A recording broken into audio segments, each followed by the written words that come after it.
All right, let's go. Let's get ready for the news.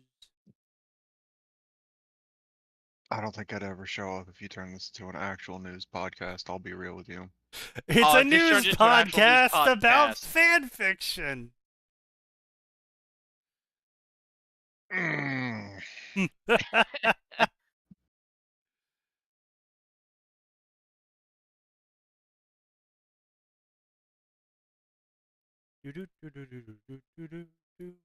All right, well, Oh, now... Joel, that Yeah. video that you sent earlier, Sneaky, about that video game that got absolutely shit kicked on launch day. Yes. You got an ad for it on your pre-roll. Amazing. I just saw a giant catfish. It's like, what? Huh? I think they're mocking you, Sneaky. I'd actually fall asleep listening to the podcast if I ever went into the news. I don't know. I feel like I could keep the news interesting. Sneaky has a good news voice, but we'd have to curate the news he's discussing. Yeah! Yeah.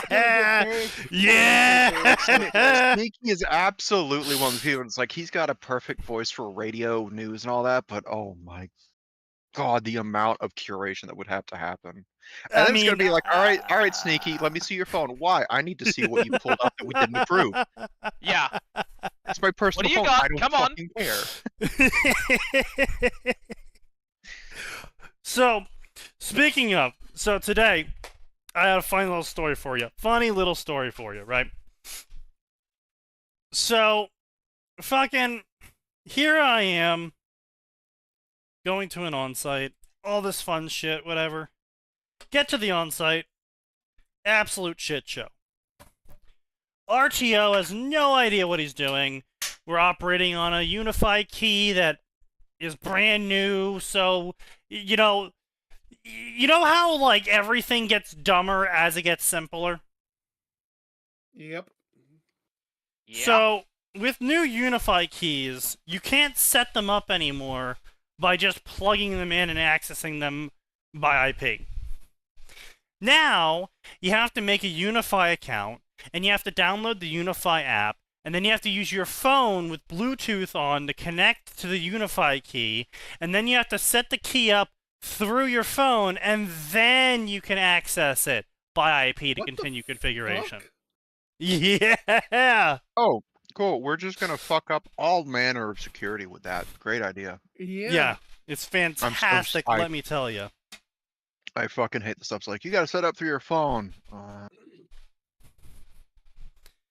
Like, But, Arlo security cameras, Compromised. for some reason. Mm-hmm. But, yeah, so that was annoying as shit. But I get back to home, right, so I can go back to work.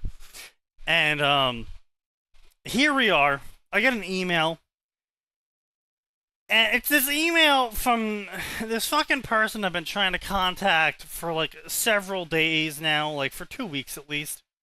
Because, like, they put a request in, I tried calling them, they didn't answer, they responded to my email requesting for an answer, and they're like, oh, well, call me next week, so I called them next week, and they didn't answer, and then they're like, oh, call me tomorrow, and so I call them tomorrow, and they didn't answer. And then, randomly today, I get an email from them saying, hey, I'm coming in at 7 a.m., call me then. I'm like, hey, no.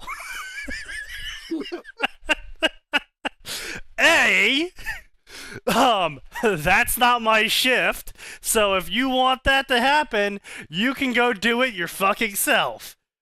B, you don't get to just email me telling me when to call you. Be on the day of, by the way. This isn't like, the day before they're like, hey, I'm going to be in at 7 a.m., can you call me then? They're like, no, hey, I'm coming in 30 minutes, call me now. No. That's not how that works, buddy. Yeah. That's if you want to talk to me, you set up a time to call me yourself. I'm done trying to contact you. Well, no, it's not just that. It's, I already have my schedule for the day. Yeah. So if they want to schedule something, it's going to be 2 days from now. And you can call in with a problem, And if I'm available, I can answer it. But I already have my schedule. So you're shit out of fucking luck. I don't care that you emailed me at 6 a.m. telling you to call you in an hour. It's not fucking happening.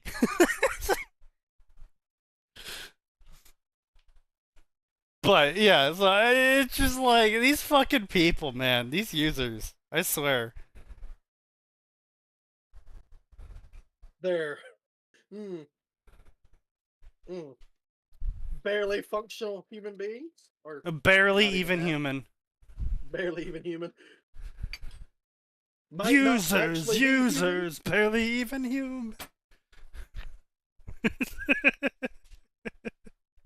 Someone should do a redub of that. Yeah, that needs to be a parody, like yesterday.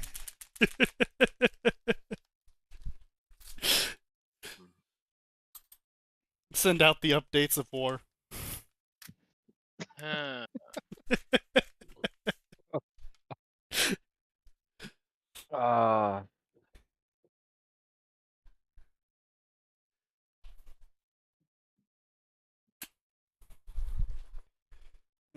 Just making some good old-fashioned tea here.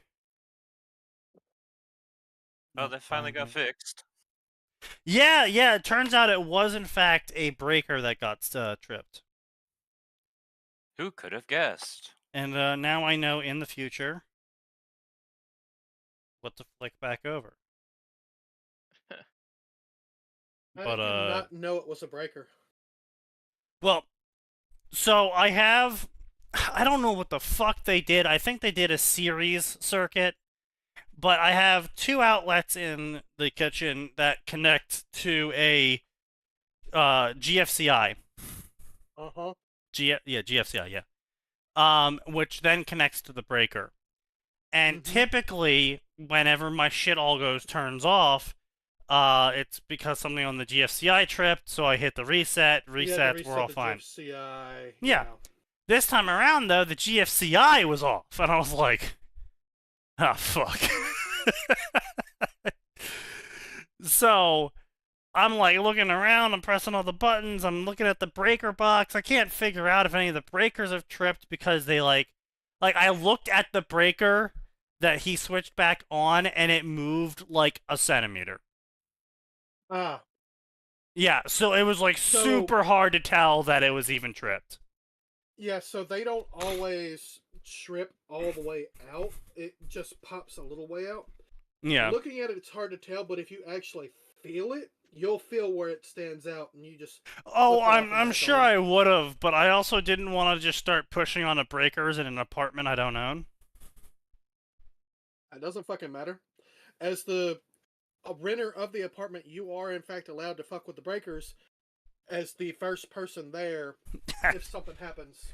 That is like part of the rental agreement. Not always. Okay, usually it's one of those understood things that's, while it's not in writing, it is your responsibility to... Yeah, you see, well, I really like the things that are in writing. That's fair. But most slumlords, most rental agreement places, most landlords, are going to go, yeah, no, I'm not sending a guy out there to check out a breaker. So go flip the breaker yourself, and if it doesn't work, then call me. That's how all the ones I've dealt with have done it in the past. You're also in the bayou. True, you are expected to have a minimum level of competence when it comes to this sort of thing down here. Like, you should do minimum basic troubleshooting yourself before calling. And if it was a simple breaker, you're getting charged an asshole fee. Yeah, except for the fact that this is a conglomerate company, so they want you to call them first instead because self-repair is an infringement of the rental agreement. Okay. Well, in that case, fuck them. But, yeah. I mean, no, they have a full-on, they have like a full-ass repair team. 9 to 5. How long did it take to get a repair person out? Oh, he only, like I said, it's 9 to 5, Monday through Friday. So he was there same day? Oh no, I put the request in on Sunday. Ah, well, if you needed it done Sunday, then Well, That if was you nice. can call in for an emergency, but if it's not an emergency, they charge you, and it wasn't an emergency. Yeah. yeah, no, I just flipped that fucker myself. Oh yeah. Oh yeah, it's no. not- Now I know I'm gonna do it myself, and that's literally what I told him. He's like, yeah, that's fine. But I didn't want to fuck with something, and then have them be like, oh, you fucked with it, penalties. Yeah. You touched it, we get to charge you. Yeah, that is fair. You touched it. You looked at it. You breathed within 14 centimeters of it. Yeah. Centimeters. I can guarantee you that this is better writing than 99% of works of fiction we've ever seen on this podcast. Oh yeah, no, dude, I show speed. The Yeah, I fuck mean, is- I show speed. I mean, credit to the guy. He knows his audience. He targets them oh, ruthlessly. that guy. Well, no, dude, don't hate the player, hate the game in this case. No, He knows his audience well. I'm saying it's the guy from that video with the Chinese girl screaming at him, I'm racist, etc. Yes. Right? Yeah. Yeah, that's what Well, I he thought. went to China recently, and people were doing shit like running up to him and giving him a bouquet of cotton. What they do? They handed him. Yeah, they handed him cotton. Didn't one hand him a banana? No, they handed him KFC. He took the bag of brown bag out of the KFC bag, and then banana was inside it. And he started eating the banana. Look, and he started, everyone's like, oh, lol, he's picking the cotton. It's like, yeah, because he knows the joke, and he's not Yeah. stupid. He played into it. So he Yeah. plays into it. Yeah. It's why I don't watch him, but I can tolerate clips of him of like, oh, this is what I showed Speed did. Oh, he got in this flying car in China, and like it's very clear to anyone not retarded that he is clearly acting. Yeah. He is 100% in on the joke. Yeah. And he's both him and KSI have a lot of acumen when it comes to either writing their own skits or finding people to write the skits for them that are actually funny. And then pulling them off. KSI is more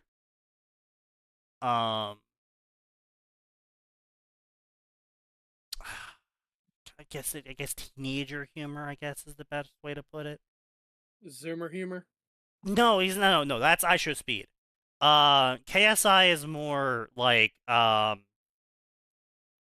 gonna light off fireworks inside my room and pretend my room is burning down, except it's actually like a prop room that he made. Yeah, of his it's room. an identical prop room that he made. Or his friend will come over and start just shooting guns and shit like that in his room at his floor, and they'll be like, "Oh my god, we shut the floor! Oh my god, dude, I can't believe you shut the floor!" But again, prop room specifically, the whole skit was the guy coming in and shooting the gun off in the room. Yeah. So it's not. It's more I want to be edgy teenager humor. Than I Show Speed stuff. At least from what I've seen. But yeah, no, I mean, good for him. Someone, I think it was Asman that said it. I totally agree with Asman. Asman said that we should just take all the money that USAID was using to try and influence other countries and just give it to I Show Speed and KSI every time they go to that country. But I don't want them to have money. Well, yeah, well, someone's gonna get the money. But I don't want it to be my tax dollars. Well, No, not my sure. tax dollars. But they're gonna be your tax dollars anyway, so.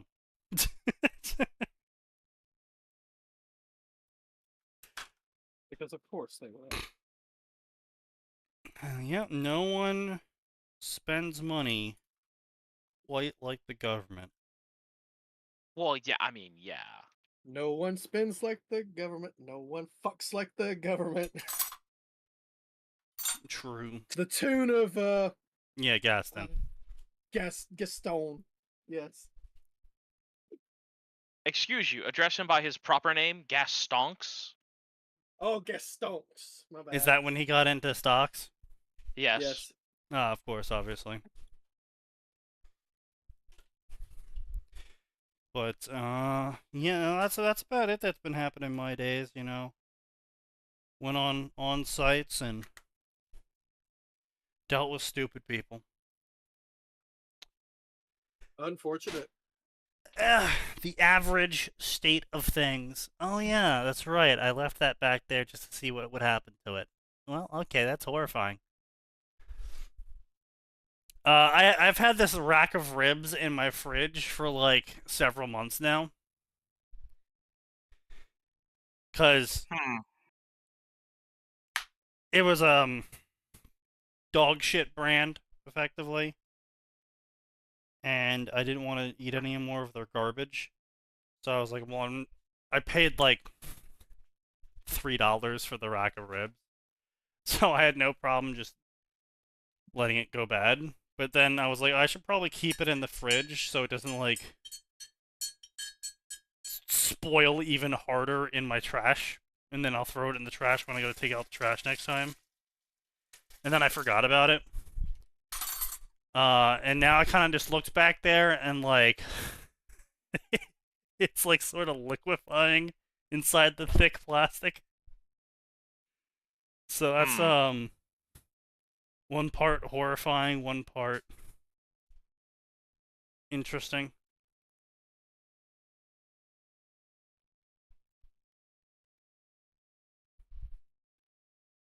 If you're hitting the liquefaction stage, you might want to go ahead and just bag that up and take it out. Yeah, probably. It's gonna stink. Yeah, but it's in a thick plastic bag that's sealed. That can get out of the plastic bag. Those bags are permeable. I don't That's care fair. how thick they are. They will contaminate your entire refrigerator, and everything in there is gonna stink like that. That is true. That is true. It's I don't covered like to in say that mold. sign is No correct, idea. however, sign is correct. Yeah, I'll probably remove that afterwards. But anyway, let's get into the fan fiction. So before we start today, I want everyone to know that Sign has received a very heartfelt, long review of all of his stories. That for some reason, someone decided to post. Well, not all of them, but yeah.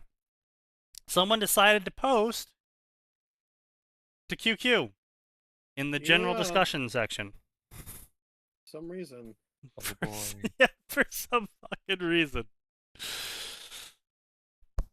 And his general opinion was basically everything we've been telling Sign the whole time. He does too much porn chapters with no build up. He has characters that are far too OP. Everyone's too common sense, man. And that he's been improving as time goes on. You know, with all of the stories we're now riding herd on him. Speaking of stories that are doing well because of us, how is Star Wars Tanya doing on the Royal Road? Number 39, last I checked. Goddamn. And that was earlier today, so yeah. Doing pretty good. What's the cylinder ever? True. Alright, so the wheel has been spun, and the wheel selects Cyberpunk. Oh no! Oh no. I don't know how much we're gonna get out of that one. Let's see though. That's new fandom. So it's probably under. Yep, here we go. I I swear to God, if this is filled with female author syndrome, I'm not going to be surprised, but I will be disappointed. Alright, let's see what we got here. We got The Gonk and the Forge, a Celestial Forge fic. Of course! Why not? Why Listen. wouldn't Obviously. Listen, this is the fault. This is all the fault of the person who's doing that Ghost in the City self-insert. That's true. Yes. No, pretty Listen, much, I listen. will say, the yeah. actual story, Ghost in the City, fantastic, great, love it. Everything inspired by it is 9 out of 10 times has been terrible. Now I want to be clear. They're not responsible for that dog shit. No, they're not. Unless you're British. If the author's British, I will hold them responsible for all of it. I mean, that's just because the British should be held responsible for everything that's wrong in the universe. Oh, exactly. Damn. The Gonk and the Forge. Zane. The British are, in fact, what is wrong with the universe. No, I would say the French are. But it's on the British's fault for, not getting rid of them when they For could. not wiping out the French. Yeah. Zane grapples with the temptation to use its power to fight back against the corrupt corporations that dominate the city. However, with great power comes the risk of losing your humanity and becoming the very force he despises. So I'm not going to fight the bad guys because the power that lets me fight the bad guys might possibly turn me into a bad guy in the future. Oh, that's retarded. That is some Hollywood tier logic, let me tell you. Yes. In a city where everyone has a price, I mean, everyone has a price, period. But okay, you do you, author. I mean, we are dealing with a retarded author here who still believes in stuff like I can't fight evil because that might make me evil.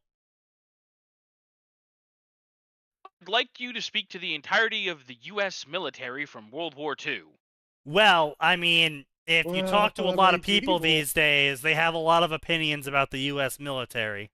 I specifically said World War II. These days? Yes. I'm aware. Yes, Did I stutter? He has a point.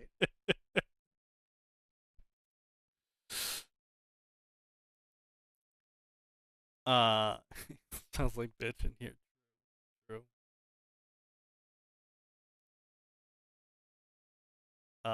Mute to the author. Yeah.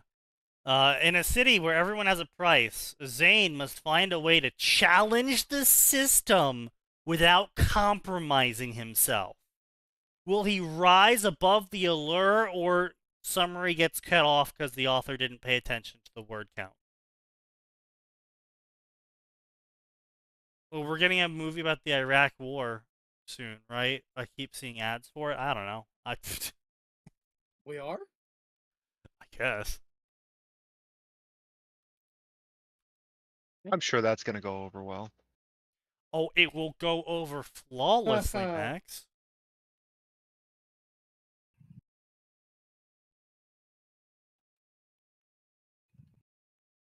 All right, so they didn't even bother to put the rest of the summary in.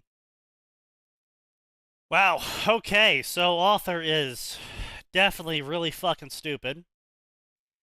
It says Orange Panther 01. I don't know if this is I think this is 01.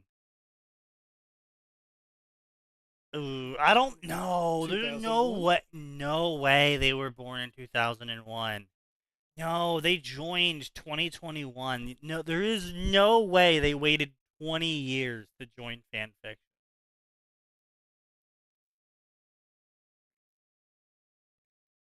I am not a literature student, and I don't live in a country that speaks English predominantly, so excuse my grammatical mistakes. No. I'll only excuse some of them. if you have I have attempted to write on web novel before, but I didn't like the site's insistence on Power Stone. What the fuck is going on in Asia? Well, at least we know they're probably... Okay, so I'm going to say they're probably either Korean or Indonesian. Yeah.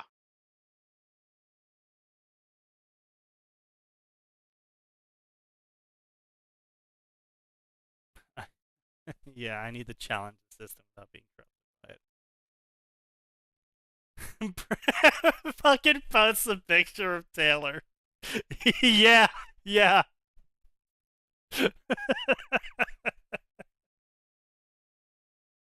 Ooh, or Filipino? Maybe. Maybe.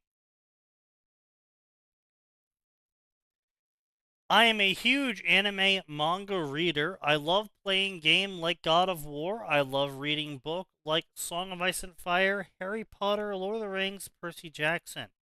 I may write fanfic. If this fic gains traction, I will set up Discord server for people that want to ask me about it. I may even add art, but I can't paint. Okay. Do they speak Spanish or English predominantly there? No, Filipinos speak, Pinoy.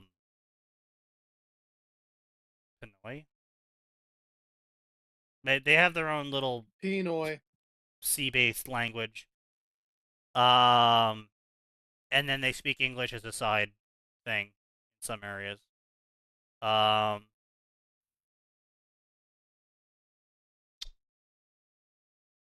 don't think there's any Spanish going on there. Yeah.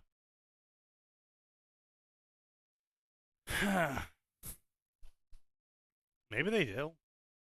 I think so. Tagalog. There we go. Yeah.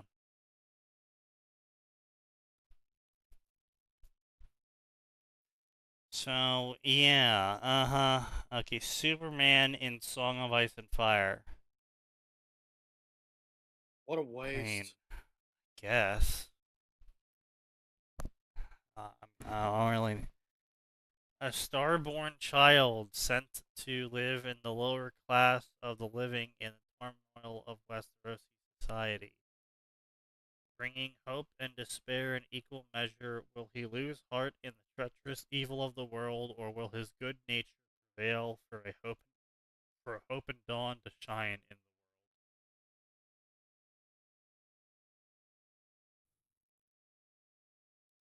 What the absolute fuck have you posted?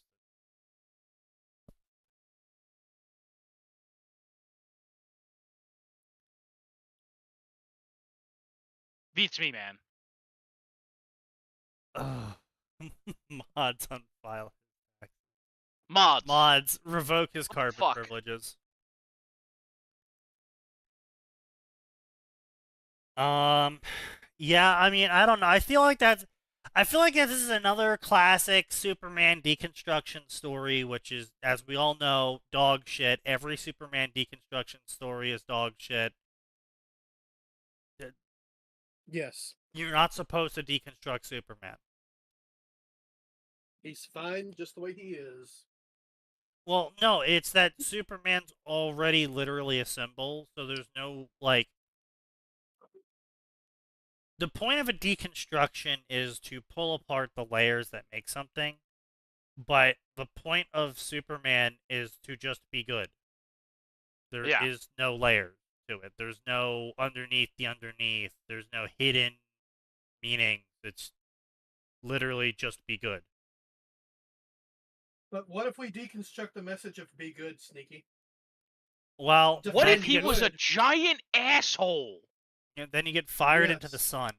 I put your name on a list, and then once I control the United States Armory, I will fire you into the sun. Whose definition of good are we using here?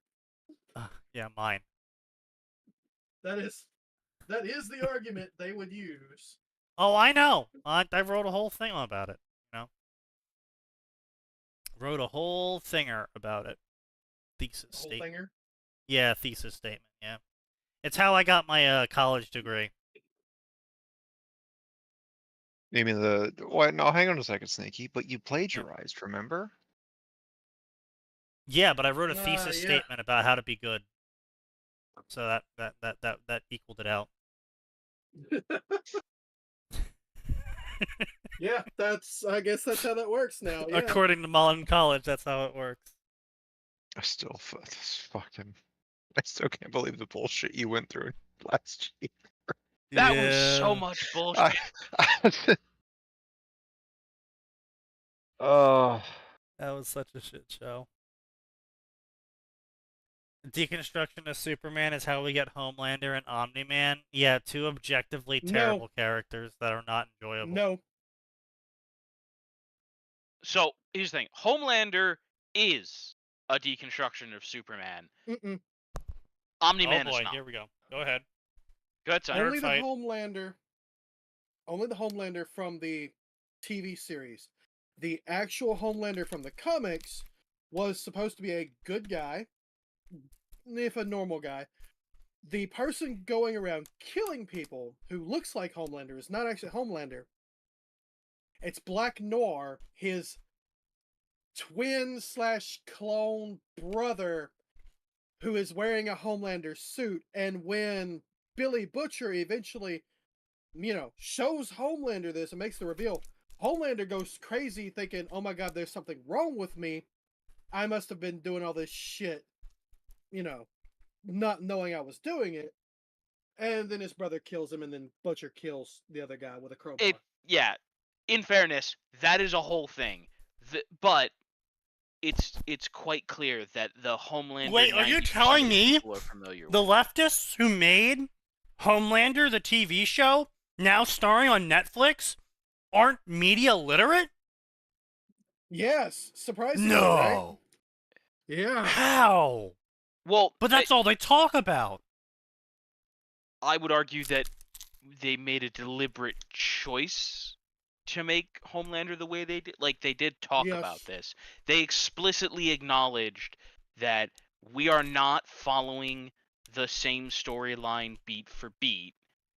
We did this on purpose. Now, whether or not it's a good change is another question, but it's not like the point went completely over there. They made a deliberate decision.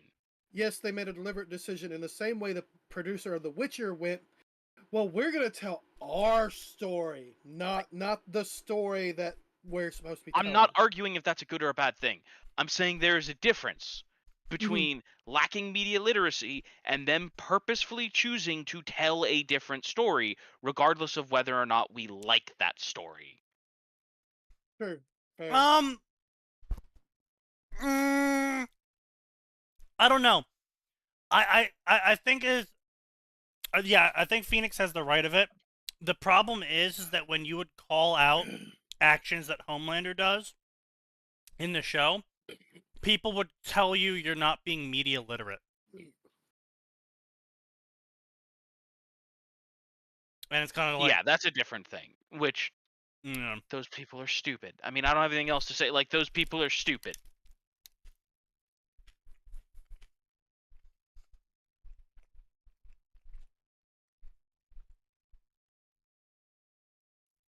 LeMay says, but he did go crazy when he got those fake pictures. Yeah, I think we know he said that. Yeah, right? He said that. Yeah, we did.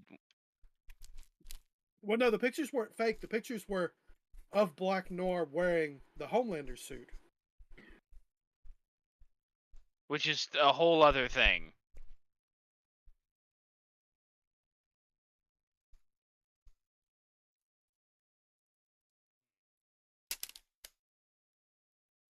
But, yeah. So, anyway. I don't like Superman deconstructions. They're really stupid. Fair. Authors are usually really pretentious about it. Well, yeah.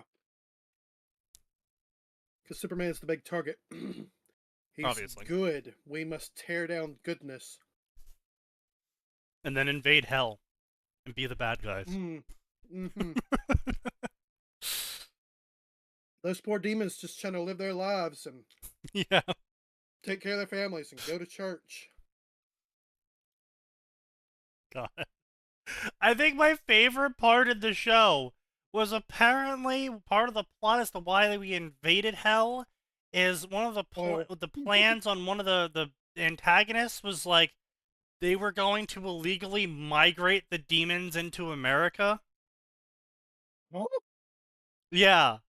Listen, I'm waiting until everybody stops talking about this, and I'm ignoring most of it, and I'm gonna go watch it myself because I just need to see it for myself at this point. Now, I want to be clear. There's some stuff that's not like, yes, there's very clearly a scene of us counter-invading Hell, which I know they wanted to be bad, but it's great. It's based.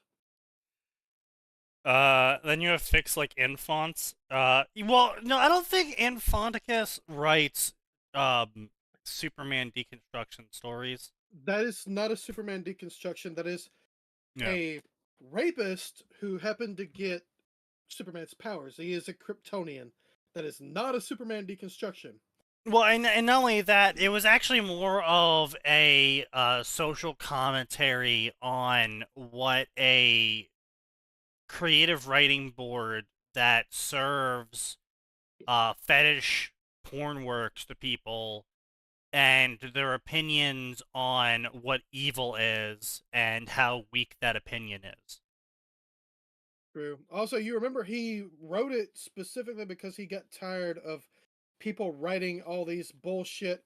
Oh, I've got Superman's powers. I have to do good, and I can't do anything even morally ambiguous here. I thought he was tired of people like pussyfooting No, around no, with all the evil MCs. That too. That's Yeah, no, I'm sorry, that was his evil main MCs. reason. Is he was getting really tired of people saying that they had an evil main character, and then by like chapter 3, they would be working with the Justice League against clearly and objectively greater evil. Yeah. Because you see, I only punch women and kill minorities, but he wants to genocide people. So I'm gonna work with the Justice League. Hang on a minute. For One of the lols. single greatest lines to come out of comic history is, "I may be a criminal lunatic, but I'm an American criminal lunatic," said by the Joker milliseconds before beating the shit out of Red Skull. Followed by Okay. "Stand back, boys, he's mine," or something like that. Yes, yeah, followed by that, yeah. Well, I don't disagree with you. I think that's more using already established characters, and I think that's more fine.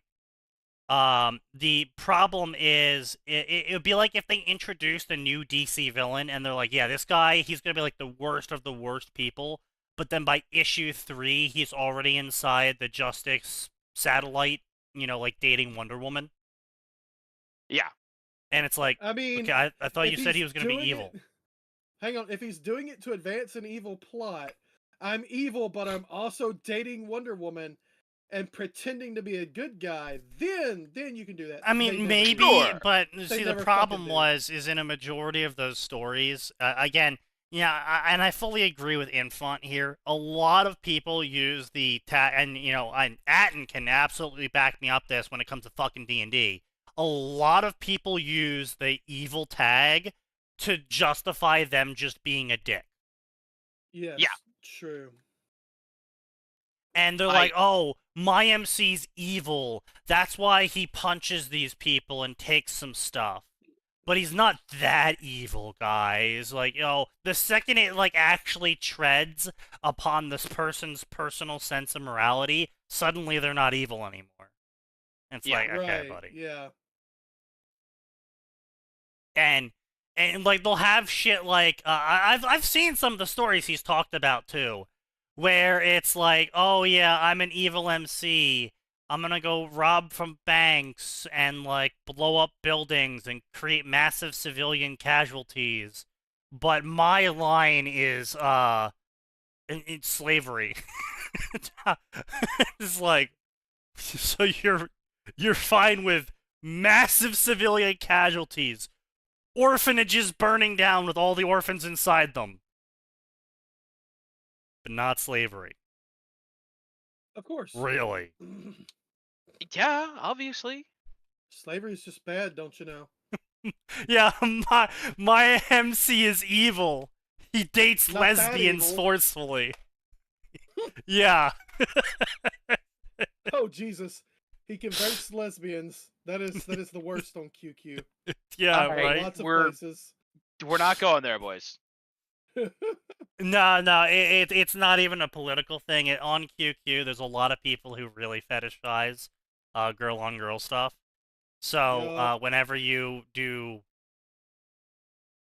the reverse of that, you get a lot of people, like, even if the character isn't gay canonically, and you just have your male character get with them, you have tons of people showing up in the comments being like, "Oh, I can't believe you're doing that. Can't believe you're Yep. straightening this It's character." erasure.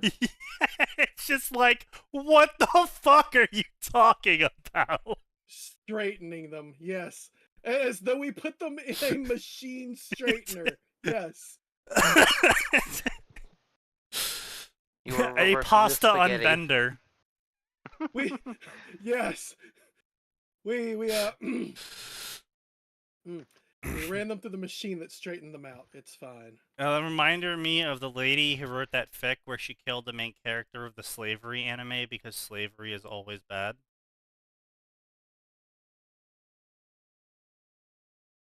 Now Fumi drying the spaghetti. God damn it, Yeah, Laura.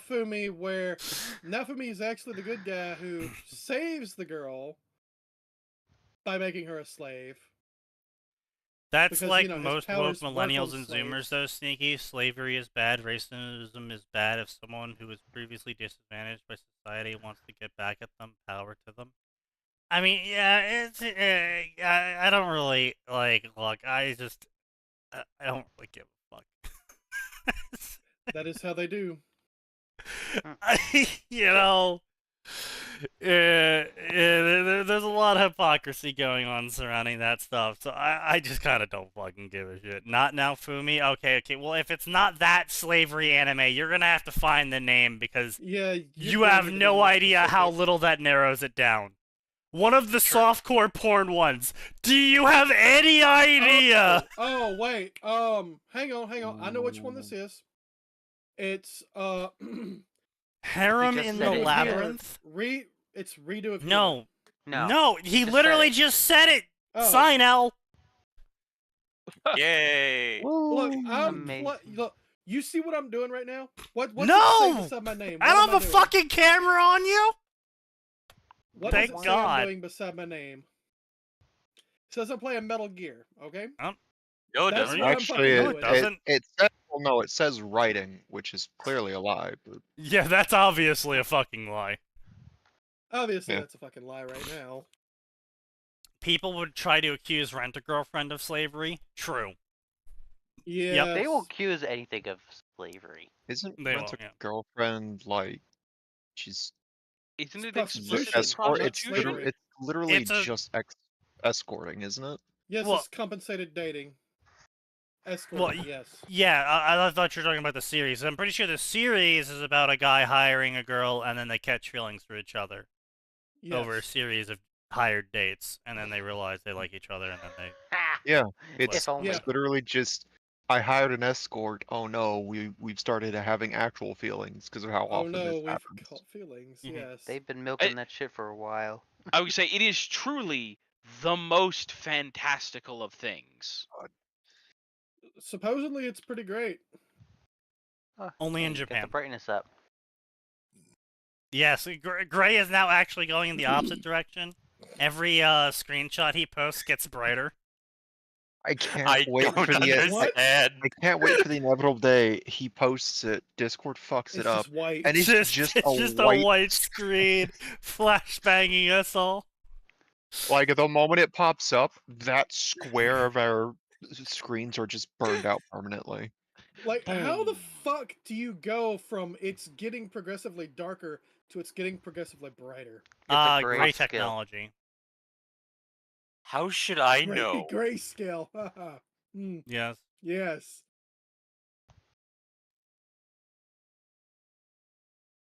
Mm. What did Cat you scan. change? You had to have changed something. Nothing. He definitely changed something, but he doesn't know. Gray exists. Wait, no, I updated my browser. Well, It fixed it entirely. Yeah. Amazing. Like I said. Nothing else changed. You see, Gray is the most dangerous type of non-power user. He's an intelligent non-power user. Oh, he fucks things up and thinking he's doing good, and then doesn't know. Well, no, he understands the directions, but then doesn't understand the directions. Doesn't understand the reasoning behind the directions? Yeah, I guess, yeah. Something like that. About 70% of the time. That is unfortunate. Yeah. So anyway, gonk in the forge. I'm gonna gonk your forge. That sounds lewd. I need an adult. Yes. I'm scared. The greasy aroma of synth burgers and cheap coffee hung heavy in the air. I mean, hey, look, if your synth burgers are greasy and you're having actual real coffee, even if it is cheap, that's a pretty good place in Cyberpunk-utopia.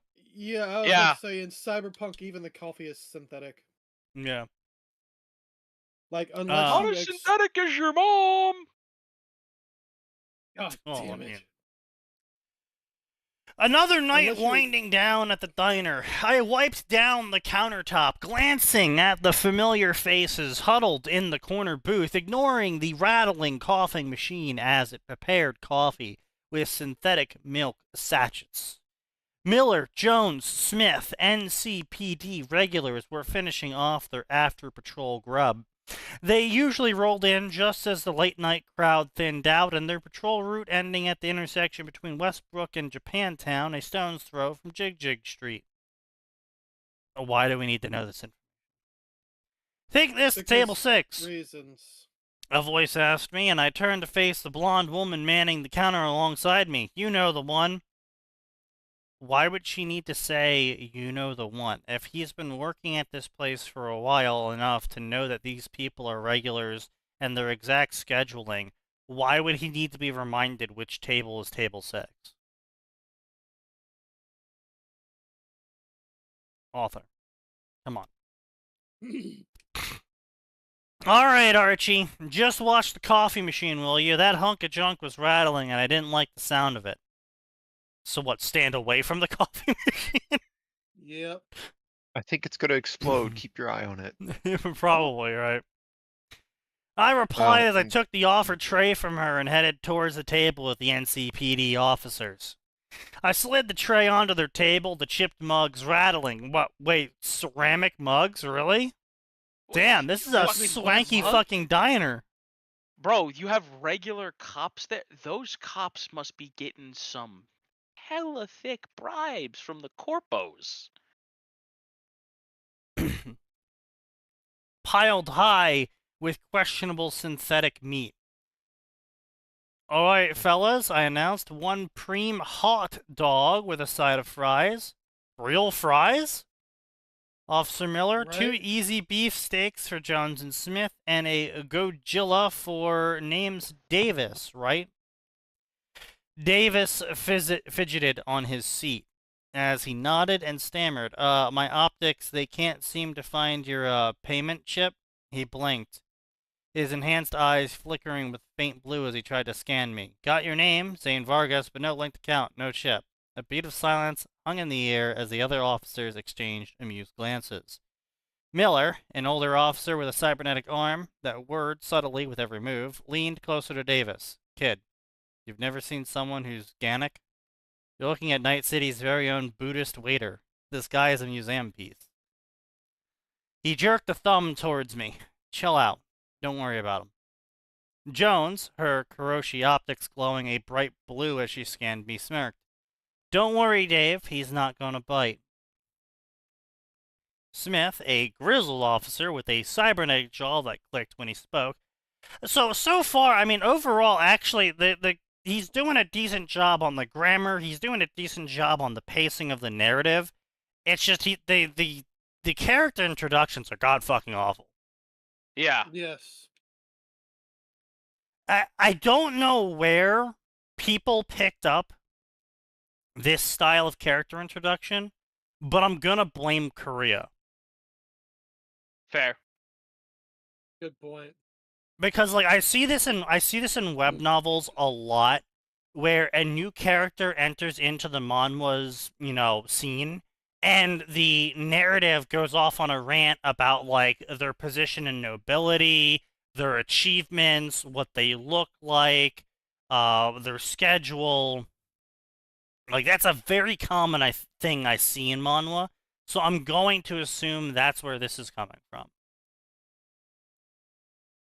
A clear misunderstanding of the cyberpunk universe. I mean, look, so here's the thing, right? I can't blame normies for not understanding cyberpunk. True. As far as they're concerned, cheap ceramic with coffee that's cheap, like just the idea of cheap, and there's in the games, there's nothing. Like, they don't point out to you in the games that the cups are plastic. They don't point out. It's there, but they don't say it. And to a normie, if you don't say it, it doesn't exist. No, the other thing is, nothing is cheap there, as in inexpensive. It's cheap quality, it's shit quality, but it is expensive, even if it is shit quality. And your character in the game is, well, you're off killing guys left, right, and center, stealing their shit and selling it. You're rich, right? You are low tier rich in that world. Effectively, yeah. You're still in the poorhouse, but you are, low tier rich. You can afford the shitty coffee. Until you go to buy, the real coffee, which is like $300 a cup. No. Real coffee is like $3,000 a pop. If you need a better a bag. I said cup. Oh, you said cup, okay. Yeah. If you want a better idea, Silent, the autistic economics man, who may do questionable things to foxes, did a pretty good story. You've read it. We've all read it. The Tanya in Cyberpunk story. In Cyberpunk, yeah. Where like is good. A actual coffee cafe where they sell you dark chocolate, a single cup of coffee that's real, and the ability to read a book while you're there, costing $42,000. Yeah, that shit's woo. And even if you say like 3/4 of the price is you just being able to go into the place, that's still $12,000 for a cooking square of dark chocolate, a single cup of coffee, and the ability to look at a book. A physical paper real book. Lay hands on paper. That matters because those books go for like $500,000 a piece. Yeah. Yeah. If you buy one. Because as dumb as it sounds, real paper is part of the most important. Like real paper made from wood, made from a fucking tree. Yeah. Yeah, that shit is rare. But yeah, so if you want to say something about it being ceramic, you would write something like the author said is cup down ceramic clinking, in my opinion. Well, see, that's what. So here's the thing, right? The chipped mugs, there's only one thing that chips in a way that you can still use it. And that's ceramic. No, glass does too. I would not glass use chipped or ceramic, glass. Either one is too fucking hoity-toity for a that too. diner in Cyberpunk. Real glass? True. You quite literally see the places that you go to in classic Cyberpunk. Yeah. They don't give you It's plastics and metals.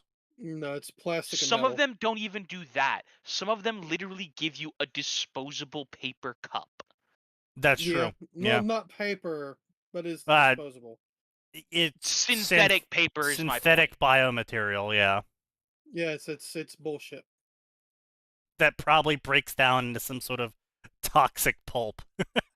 You drank yes, this obviously. and lost 3 years of your fucking life, buddy. Yeah. Yeah, pretty much.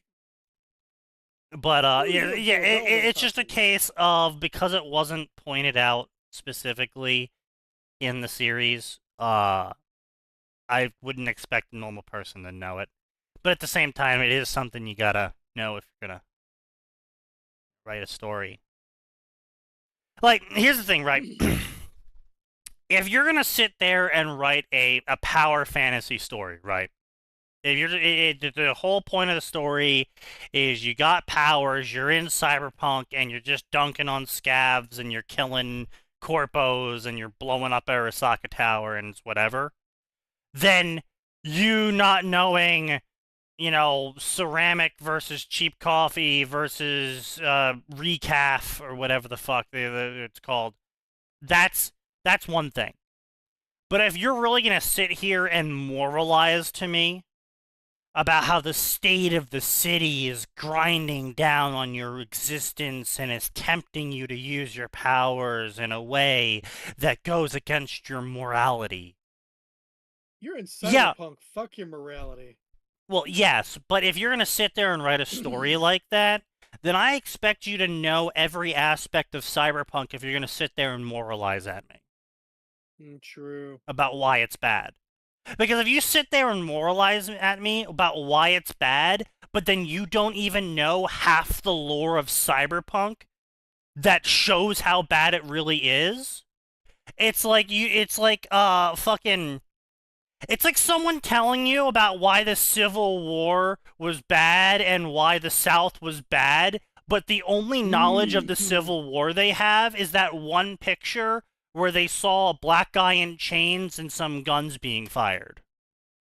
And it's like, don't fucking moralize at me about this. You don't even know what the fuck's going on. True. But yeah, it's just like, if you're gonna write some story about morality and the grind of existence against your morals and blah blah blah, deep philosophical garbage, then you better be just fucking Mr. Knowledgeable Wikipedia. Otherwise, get the fuck out, write a different story. Why would anyone ever want to read a cyberpunk story? It's more depressing than living in LA. It's about the power fantasy. It's more about the power fantasy. I don't know. Maybe I'm gonna say it here. Maybe it's just a guy thing. Cyberpunk is an environment where excessive amounts of violence is not only common but accepted and encouraged. And but more importantly, allows you to make an appreciable, tangible difference in both. Yes, also your very own true. Individual state. Cyberpunk is also a series where a singular person can massively change the entire geopolitical landscape through a set of actions. And that's also very, very attractive to the male mindset.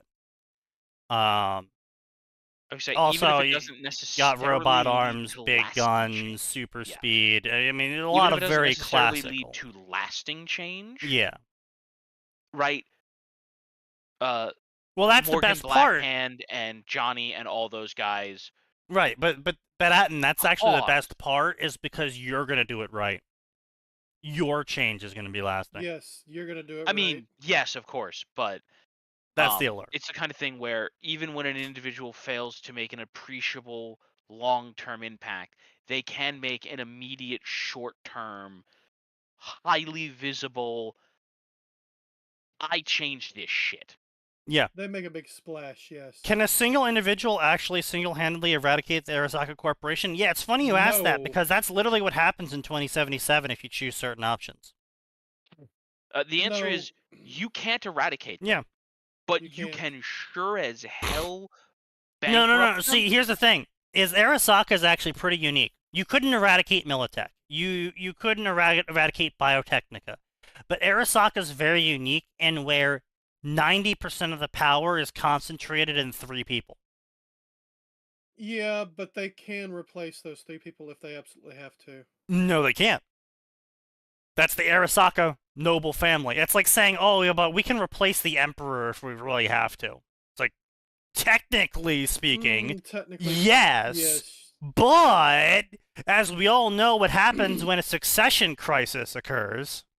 The company's going to tear itself apart if you try, yes. Exactly. Also, I'm pretty sure most of that shit is like gene coded and locked specifically to those 3 people. Oh yeah, you So literally even if need you literally need what's her face to let you get it into the basement of Arasaka. Yeah, Like, Hanako. Hanako, yeah. Like you Yeah, literally and need even- her genetics to get in there. I would say, and there's all kinds of stuff that the corporation is not aware. Like the corporation as a whole is unaware of Right. that the Arasaka family members can do. Yeah. Like, I'm pretty sure they can just shut down everyone's electronics. Yeah. Yeah. Which, I mean, which is what I'm saying, though, it's right. It's like, unlike a lot of the corporations, Arasaka is actually uniquely in a situation where one person could kill the 3 people who could succeed in the corporation's hierarchy and throw the entire company into a succession war with itself. Now, to be clear, a regular person would not necessarily be able to destroy Militech. However, it's entirely possible for a single individual to do a fuckload of financial damage to them and make it so that other corporations take large chunks out of them. Like, yeah, no, yeah, absolutely. And then that's the other thing is with the rest of the companies is if you are skilled enough and you have maybe not alone, but if you have the right contacts and you're skilled enough, you probably could take on the rest of the corporations in such a way that you could cause everyone else to dogpile upon them. You could make the companies fight each other, go hot in the hot war. If you take, right, for example, Spider Murphy is fucking wasted in the raid on Arasaka Tower because Spider Murphy could have been just she's also old the as fuck. money out of Arasaka through a fire hose. Yeah, she's the same age as Rogue. Yeah, she's not only is she the same age as Rogue, she's also heavily drugged because she is suffering mental degradation. No, I said she was wasted in the raid on Arasaka Tower. Like, she was not utilized correctly. I understand that in the present day, there's not much she can do. But if she hadn't... you mean originally, when the original breach. Right, yeah, okay, I see what you mean, yeah. Because if Johnny truly was truly... Now, to be clear, in Cyberpunk 2077, the game, Johnny makes it all about him because that's not actually Johnny's proper engram. That's an engram that Arasaka pulled off of Johnny's dead body, and it wasn't Johnny's idea, it was Morgan Blackhand's, and all of that is there only as an explanation for the people who play the original games, the actual tabletop games, and know the original lore, which was that, yes, Johnny Silverhand was there, but it was all Morgan Blackhand's idea, and Morgan Blackhand is the one who set it all in motion, etc., etc., etc. Not the point, right? If either of them had truly hated the corpse as much as it had been intelligent, they would have said, cool, okay, guys, we're going to destroy Arasaka.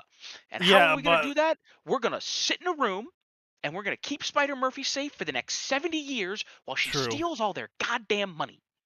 Yeah, but see, the problem with that is that, well, common sense. That's not cool. Well, not only is it not cool, but the main issue with that is typically people who are fanatical, who get to that level of skill or get there at the time and age and place they get there because they're fanatical, and fanatical people don't tend to think logically when they're targeting their object of fanaticism.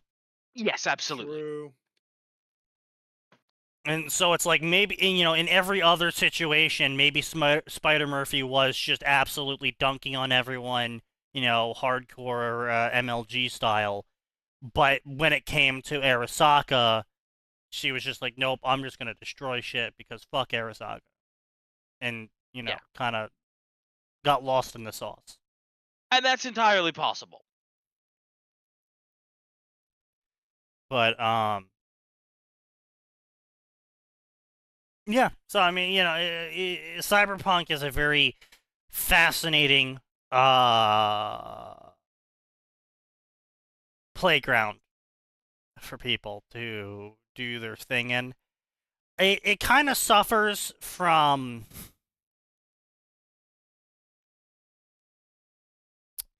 you already have to like sci-fi, I guess is the best way to say it. Because a lot of people like medieval fantasy just for the, I'm going to fight dragons and shit. Everyone likes fighting dragons. Skyrim's a great example of that. Yeah. But robots are kind of actually a bit harder to sell to people. Like, you have to already like sci-fi. Like, no one plays Cyberpunk going, man, I don't know about sci-fi, and then be like, oh wait, actually I like sci-fi. Like, no one really does that. Like, a small portion of people might, but a majority of people, from what I've seen, who I've talked to, if they don't like sci-fi, they're not gonna give Cyberpunk a try. But, bog standard, generic fantasy game still sells millions of copies just by having the idea of, oh, you can cast Fireball, or, oh, there's a dragon in it. So, yeah. Is what it is. This generation steampunk. No. Steampunk never really took off. Like, ever. Anywhere. I mean, I guess you could say in terms of being future technology, steampunk could have taken off back in the day before they had a lot of technology going on. And having steampunk be this, like, fantastical sci-fi level. But yeah, steampunk's always been this very niche thing. It's like, steampunk's popularity is like, you take everyone who likes sci-fi, and like maybe a third of those people like steampunk. Yeah.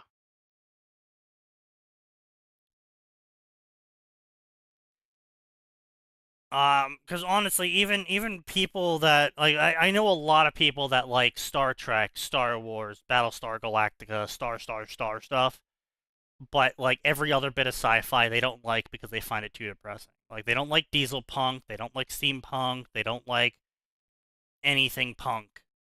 They just want Star stuff because it's depressive, whatever. It's like, True. okay. Yeah, listen, Star Wars might have, like, Warhammer 40K accepted. Most of those things are generally, they're either neutral or tonally bright. Star Wars, Yeah.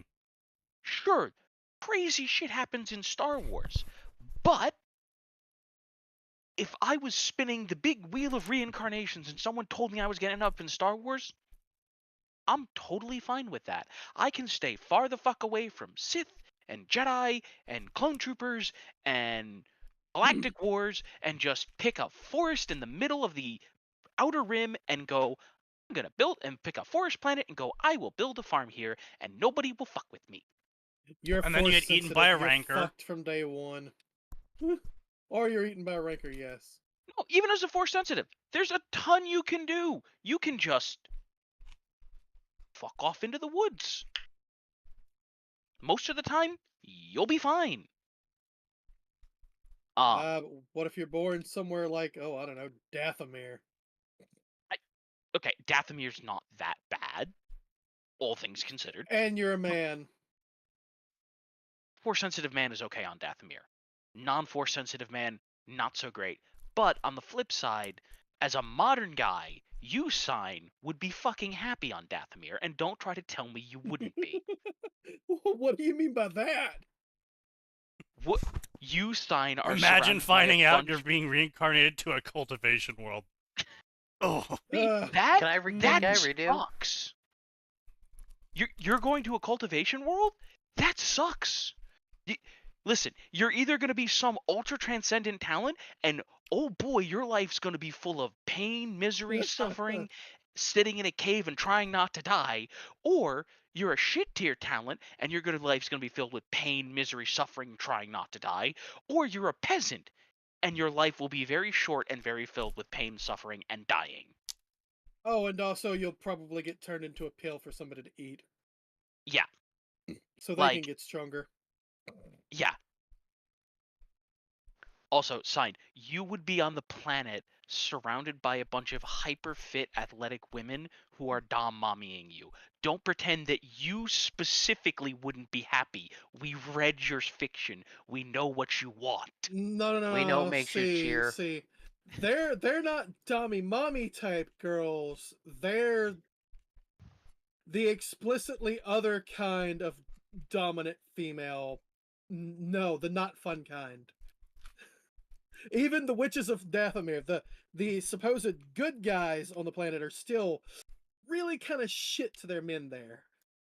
Remember, I did the research for this. I know you did. Recently. Okay, the witches of Dathomir, the good ones, are not that terrible of an option. Like, of all the places you can end up, force sensitive. Really not that bad of an option. It's besides my point. Most of the places you end up in Star Wars will be perfectly fine. Most of the places you end up in, say, Battletech, guess what? If you're in Battletech, you're probably going to be fine. Go find a place. Yeah, like, go. Oh no, I'm on a planet that has a decent tech base? Fuck, man, I'm moving out to the periphery. Bye. Gonna go live on a farm. Gonna go work a 9 to 5 at the coffee shop on the planet that, yeah, technically we're in technically we're part of the Federated Suns, but we're like right at the rimward spiral, and really no one's gonna bother us. The clans aren't even gonna bother invading us. We don't actually even have a military force, and if the clans do show up, it's Clan Wolf, so I'll probably just be left alone to run my coffee shop. And every mercenary! We have a new contract for you. Oh, someone God, hates that farmer out there. Fucking kill him. Yeah, like, but right, like, again, you'll be perfectly fine. You live in Star Trek? Woo! Congratulations. There's a couple big events you need to avoid. Keep a cyanide capsule on you in case the Borg show up. Yeah, save a bullet for yourself. But again, that's a very narrow window of time. Well, there are also other things that'll totally fuck you in Star Trek. Yes, but most of those aren't galaxy-spanning threats. True. It's mostly just the Borg. Like, we're at war with the Klingons? That's fine. Those wars never really went anywhere. We're at war with the Romulans? That never really went anywhere. The Cardassians just got discovered. I'm moving to the opposite end of the galaxy, and I'll be fine. Yeah, fuck the Cardassians. Remember, if you're Kirk, all you have to do is Kirk it up. Just sling some hip and you'll be fine. Yeah. Right, but all jokes aside, most of those places, you're completely most of those universes are completely fine. It'd be like, cool, I've just jumped a few hundred years. into the timeline, and most things are better. Live in Star Trek. Find uninhabited planet with decent soil. Start farm. Q shows up one day at your door. You're pretty sure it's Q, but you can't call out that it's Q, because then he'll know that you know that he knows that you know. Fuck. And then he demands hospitality because he's Q, so you can't turn him down. Oh yes, I fucking can. If he shows up and he's decided to fuck with me, he's gonna fuck with me. I'm not giving the man a pizza to fuck with me. But if you don't give him the pizza, he's definitely going to fuck with you. If you do give him the pizza, he might just not fuck with you. Might just see what you're about and then fuck off. It is Q. There's like, it can go either way, depending on which Q it is. Also, because Yeah. there are multiple Qs. An entire continuum. Yeah, I can see the whole thing from start to finish. You hear a knock on your door, you go to your door, you're like, who the fuck is knocking on my door? Open the door. It's some dude wearing clothes that definitely he did not get from here. My car broke down over there. Can I use your phone? Really? Fucking really? Really? The fact that you give him the fucking really tells him all he needs to know, that yes, you know, and now he knows. Looks outside, there's actually a broken down car from the 1920s. Really? He's just a gangster. It's a bootlegger, specifically.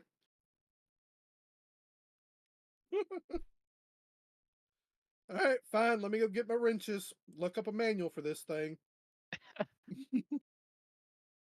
Yeah, it's just one of those things. It's just like, oh my, like again, he shows up and I'm just gonna go, oh, fuck. Listen, if someone who showed up at my door that I was pretty sure is Q, I would just go, okay, just get it over with. Yeah, let's get it over with. How long until I can go back to growing my goddamn wheat, man? No. Weed. Look, don't. It's a massive grow operation. No, listen. The only correct way to deal with Q is to just make it incredibly clear that he is a massive imposition. You're not having fun, and fuck, dude, I just want to go home. And you will kill the fun for him. Yeah, because but if you kill the fun, here's the thing: snap you out you're of not existence. important enough like Picard. He's not trying to teach you grand moral lessons or test the fiber of your moral character, because it's already very clear that you're not hurting anybody. You're not causing any problems. He's just bored. And here's the thing: out of all of them, Q's the only one who would notice you. Yeah. And more specifically, Q has far more of a conscience than he likes to pretend he does. True. You could always send him on his way very easily. Don't you have someone on the Enterprise to be pestering? Yeah. Now I've listen. heard Riker say you're a little bitch. Now listen. If Q showed up, I would be like, okay, I'll put up with whatever bullshit you're gonna put me through under one condition. You gotta keep me updated on the play-by-play of how you're fucking with the Enterprise crew, and let me give suggestions. You gotta let me give suggestions. Here, take this hemp oil. One day, I want you to take Riker and just make him experience being a woman subjected to every bad line he's ever given.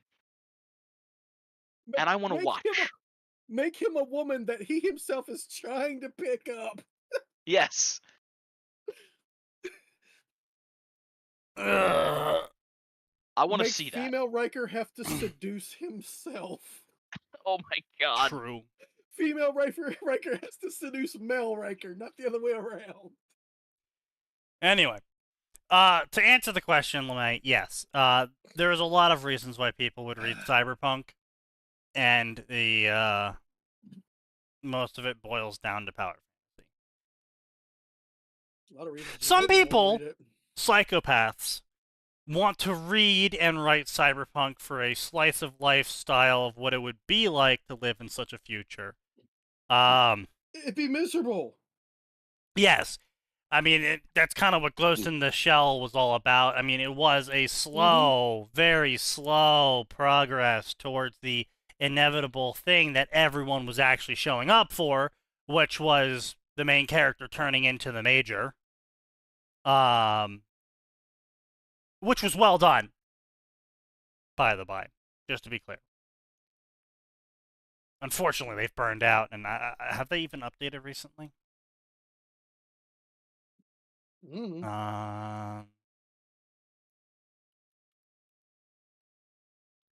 Ghost in the City. Oh, that one. Yeah. Let's see here. Completely unrelated, but because of all the Oh, how about all the that? Star Wars They've talk. updated 15 chapters since I've been gone. Oh which yeah, was no, they've been September. doing pretty regular updates actually. Unrelated to everything. Here, have some Jaina Solo. Not sure what they're doing with the lightsaber and the art, but hey, more Jaina Solo, always good. What channel did you drop it in? Western. Oh, that's pretty nice. What's with that lightsaber? Yeah, like I just said, not sure what they're cooking there. Probably just artistic license. Not a terrible effect though. No, that actually looks pretty cool. But anyway, so let's get into it. Let's see here. Of course, my daily recommendation as well. My daily recommendation. I say I recommend a lot of things. Ninja 5, the latest Broseph story. So read it while it's updating. Really? That's actually good? Yeah. See, I was shocked too. I'm sorry, it's called Nin to 5. Yes, Nin to 5. 9 to 5. Nin to 5. No. Please tell me it's a ninja joke. Yes, it is, because it's a Naruto insert. Alright, Yeah. I might go read that. It's a Broseph story, which means it's good. The main character I don't know is who Broseph good. is, So unfortunately. he's one of those authors that's very famous for never finishing a story, but writing a lot of what he does right. So he's like a better Clarence. Clarence writes like 20 or so chapters and then drops a story.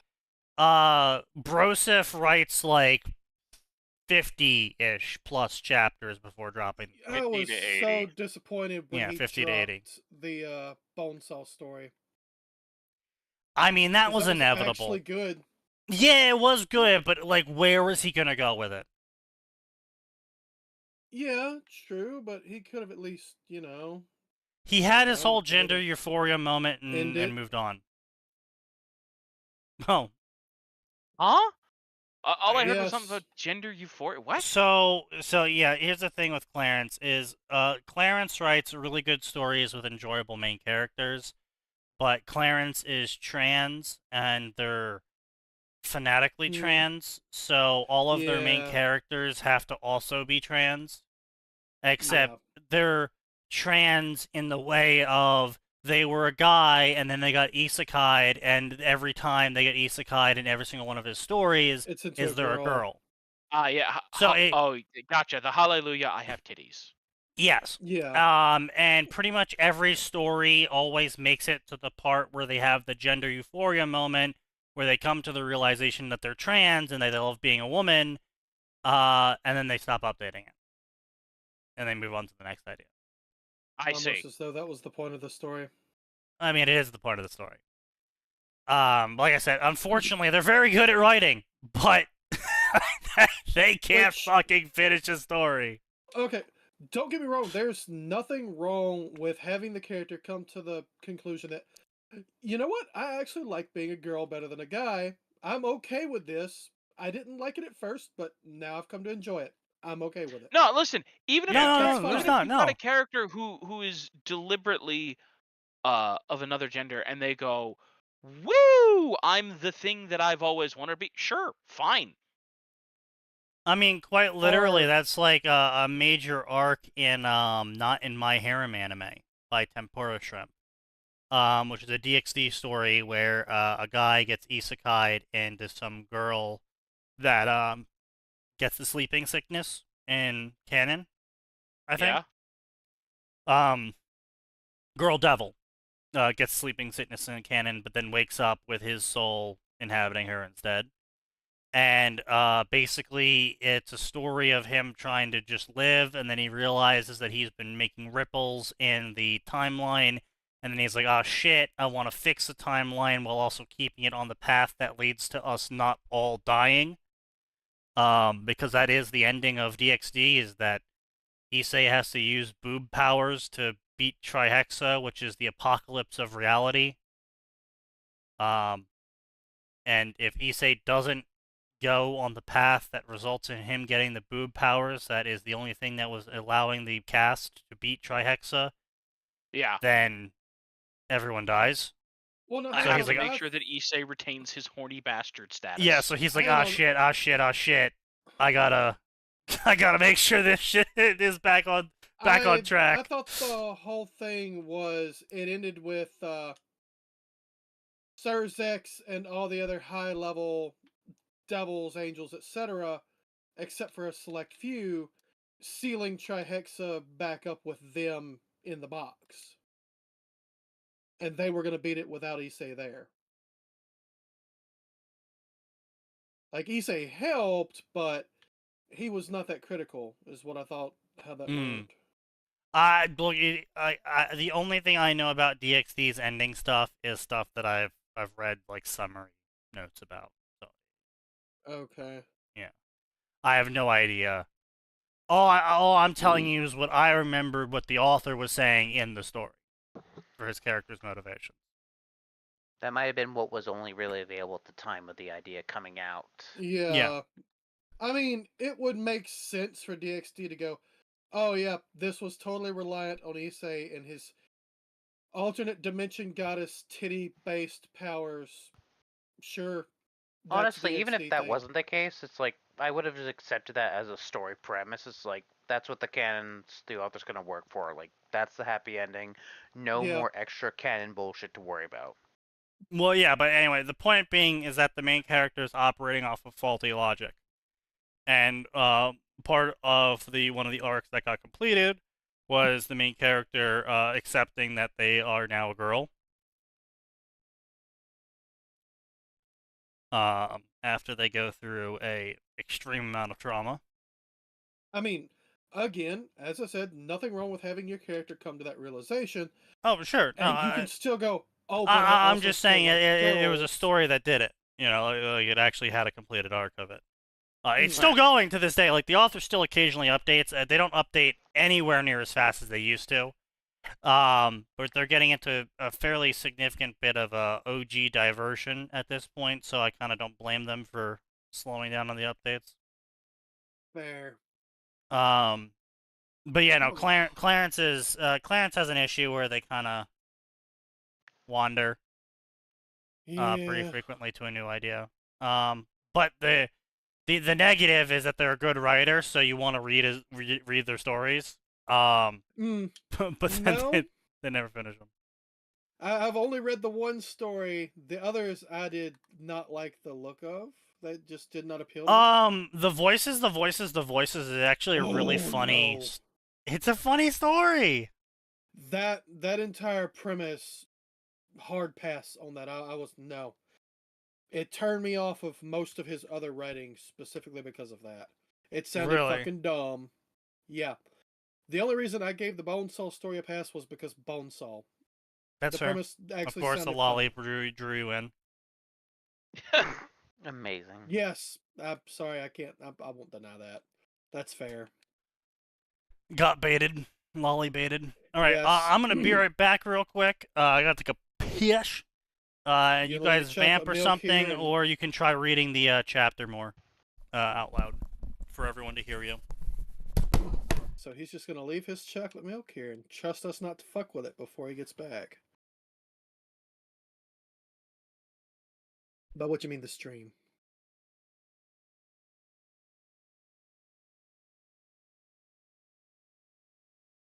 Not gonna get any feedback on that. The audience has judged you, and we will remain silent. Fair. Yeah. Be judged. Also, Stein, this probably isn't gonna make sense for like days, but fuck you. What'd I do? You won't find out for days. Like I said, this is probably isn't gonna make sense for days. Oh. What? Don't worry about I'd it. like to know what I'm being blamed for. No, be blamed, and you'll be. Okay.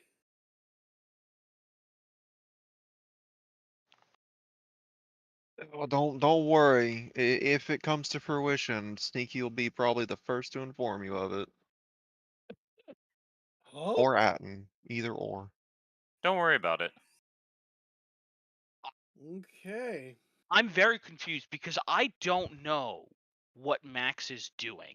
Oh, But neither do Max- they. But there are 3 people who will be the first to receive this, and they're all in this chat. Receive this. So Oh. sounds like something he's doing.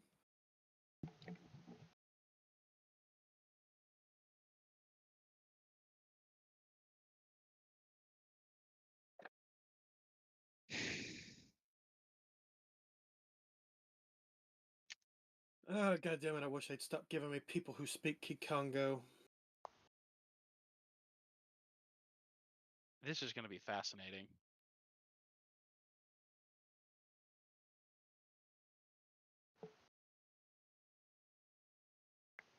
Fascinating.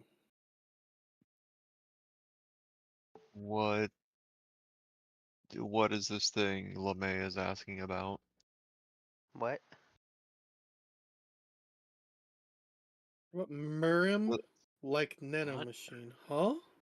Does anyone know what that is? No, But no, I know that- Killingner, I'm not No. moving to Louisiana. There are worse places to move to Louisiana. I'll be I know honest. there's like some sort of Korean novel called Maroon, but I don't know anything about it, other than it exists. If I type in Murim nanomachine, oh, that's actually the title of something.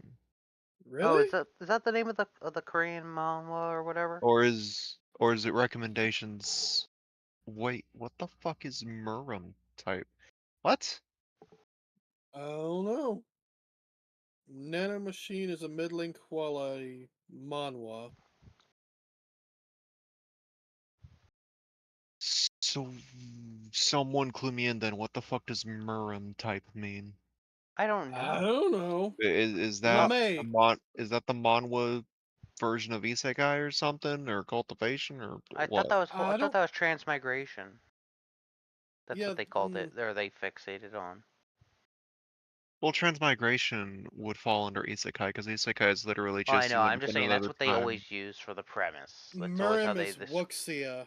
Oh. Okay, that's their wuxia. So- Okay. Just say fucking cultivation.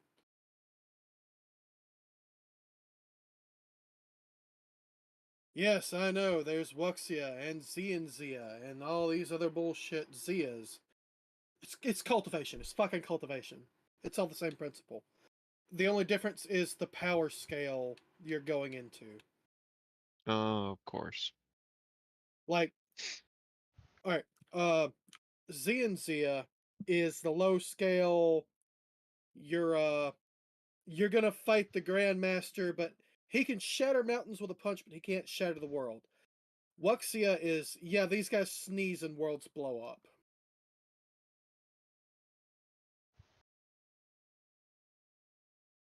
Hello, Nosehair. Hello, I see we. it's Nose! I see we are dissing the world of Wuxia again. As we Good, should. good. I am not a fan.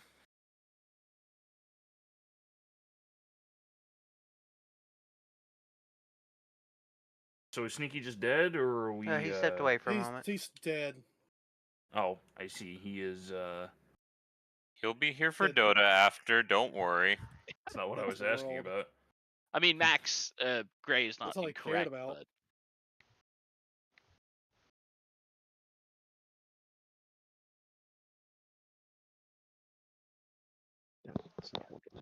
What was it? Quiet best companion. Oh, this is a thing.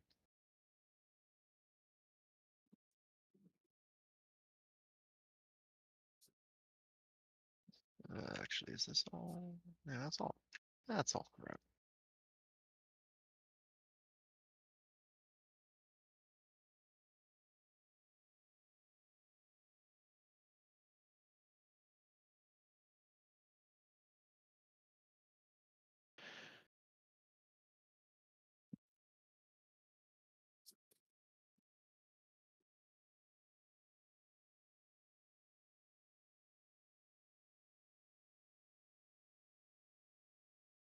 anyway, how's everybody doing? How's Very life good. going? Very good. Me and Gray are playing Monster Hunter. I Sign watched how a many more? goat paralyze How a many- dragon. It's always Say, Nine great. more. Sign how many more chapters of Tanya we got coming down the pipeline? One more of TSW, about 4 more of Outer Heaven. Finally, the captain that sold the world.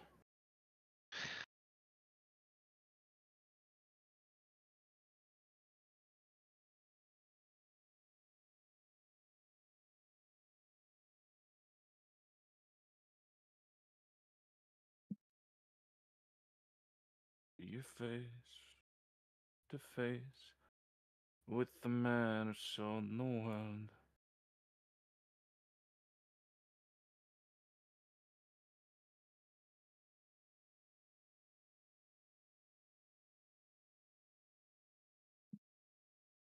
And take a nap. Truly. I love doing that. And nap time. I love doing that. The nap gun. You have a nap. You have a nap. Everybody take a nap. Get quiet. What does it do? Puts people to naps. Get quiet. Her suppressed nap gun. Everybody takes a nap. Get napped, idiot. Bottom text.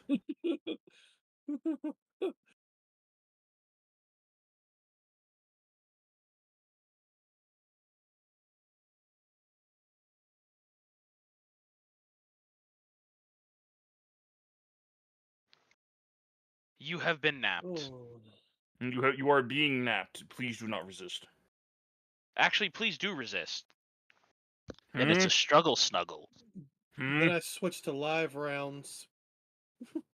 If you resist, I switch to live rounds. You want to take a nap, trust me. I hate it when they're wearing body armor and helmets, too. Yes, I know, there are missions to clear those out. But it's more fun just shooting them in the fucking face.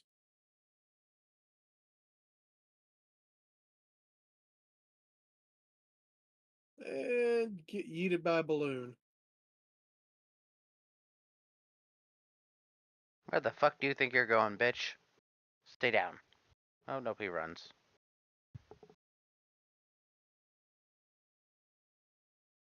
Excellent.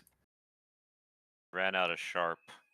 God damn it, I'm one Ouch. fortification away from having Giga Chad Mosin.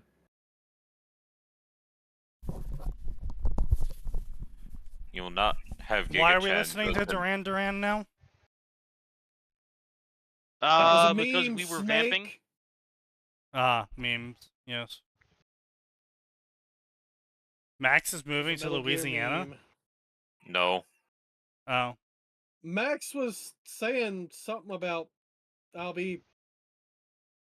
Max is gonna make Sign pay for something. I see. I didn't- see. I love how this is ballooning to me threatening him. So Sign is Max being has enacted extorted some by kind Max. of strange and devious plot that will result in Sign's untimely demise, and the rest of us I are see. just fascinated to see what it is. Ah, I see. Makes sense to me. Yeah, and he says you're going to be one of the first 3 to know. Oh, I guess he is killing you then. I mean, listen, Maybe. I did always promise Max that if he committed a homicide, all he has to do is tell me he needs help hiding the body, and I'll be there. I mean, that's what What I'm is he, saying. your That's fucking probably why he's staff- what is he, contacting your me. fucking staff sergeant? What? Huh? Huh? The staff Hey, sergeant. Nose, remember when we said, like, talk less and you sound smarter?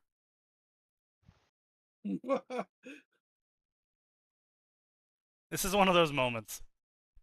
No one knows you're a retard until you open your mouth. I didn't call him retarded. I just said he sounds smarter when he talks less. There's a difference. I mean, the same street goes both ways, dipshit. Yeah, but if I talked less, we wouldn't have a podcast, so that's kind of awkward. I suppose that's true. How much left is suppose. left on the comms list? That's right, sign. Are your children aborted or delivered? Hickey. Yeah. Oh, Those are there words. are things I want to say that I'm not allowed to say. Those were words that were said. Yep. I'm not allowed to retort the way I want. Yeah, I know. So anyway, how is your comms list? It's coming along. All right. Well, there you go. It's coming. Anyway, so Smith, a grizzled officer with a cybernetic jaw that clicked when he spoke, gave me a knowing nod. Gotta admire the commitment, Vargas. Staying Gannic in this city takes guts. Only other folks I've seen completely Gannic are the monks up in North Oak or the gonks sleeping under the overpass. Honestly, I probably, if I was in Cyberpunk and I didn't get some sort of power system, I probably would just go join the monks up in North Oak. Oh, yeah. It's like, yeah, you're not gonna have shit, but in Cyberpunk, there's not a lot of shit worth having. True. Because unless And you're all of your uber rich, fancy- everything you have is gonna kill you. And all of your fancy gear that you're swapping out your real organs for, well, that can all be remotely hacked. Yeah. Well, technically And you- speaking, you can put it into autistic mode, but if you put it into autistic mode, you have to really know what you're doing. Yeah. Yeah. I was about to say there's very little in the way of actually securing it in the way somebody would. Which It's You it's can't- stupid. Hey, shit ass, you know what you can't Yeah. air gap? Your spine. Right? Nice gap air gap. swings the hey bullet. shit ass, air gap this hits him with a sledgehammer. Nice air gap. Now watch this combo. Hey shit ass, I'm You wanna- about to give you you wanna a new learn a air fucking- gap. You It's want to in learn your a fucking skull and your infinite? spine. I discovered a new combo. It involves my cyber deck and your psychosis. No. I've rediscovered an old combo. It involves my rifle. And the area between your skull and Hey, your want to see spine. what your spleen looks like? Yes. No. No. Fuck no. I like my spleen on the inside. Too bad.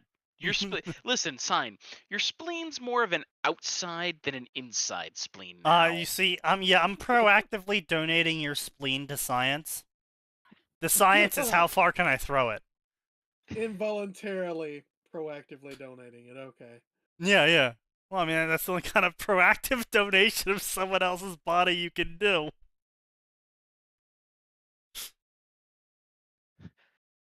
I have proactively donated your lifespan Hmm. to the Unfortunate. Grim Reaper. All right, Ryuk. Fucking Alright, take it Nimi back. accidentally killing the Grim Reaper. That was funny. I don't know. Okay, if you guys now caught that. hear me out. Hear me out. We just take Discworld Reaper and put him in Cyberpunk. Eh. The problem with that, right, He is can teach he's many too... valuable lessons. Sure, but he's like too in line with the characters of Cyberpunk, you know? No, I'm not quite sure I'm following. His personality would fit Cyberpunk too well.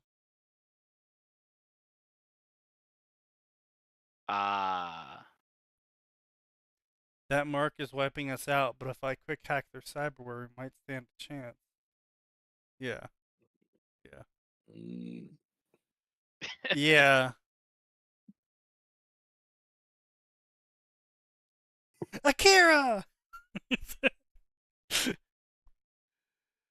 Randomly flashbacks to Akira. Yeah, no, quick hacking in no. 2077 is disgustingly overpowered. It's one of the main reasons why I would never want any sort of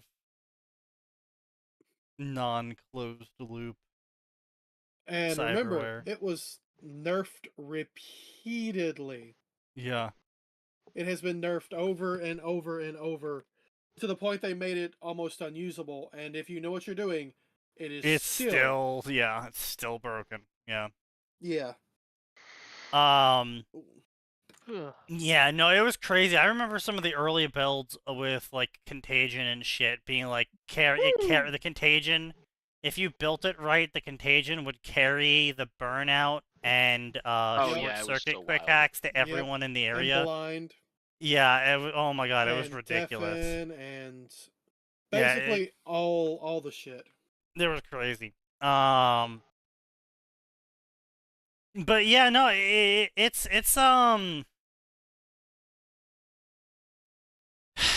balancing the game is really rough because an actual solo, like in the Cyberpunk world, an actual solo with actually that level of gear and skill would be that deadly. Now, sure, there's a lot of shit that they really massively gamify, like the Contagion magically hopping to everyone else's shit, guaranteed all the time. But if you're already at that level where you got the legendary quick hacks and shit, it's usually because you're that fucking skilled, not because you just conveniently found a gajillion dollars.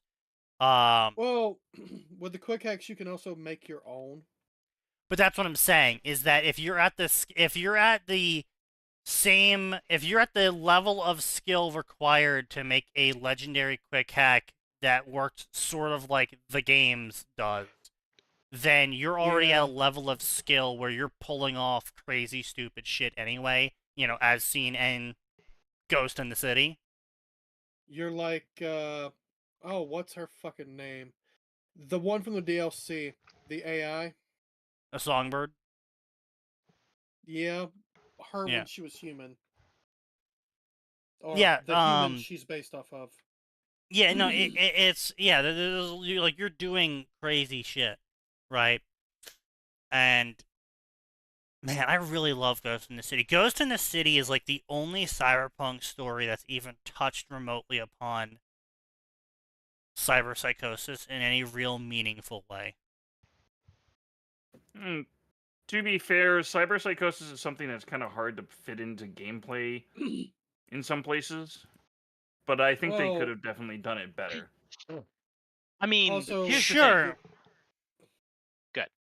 No, but for gameplay wise in the video game, cyberpsychosis could have easily been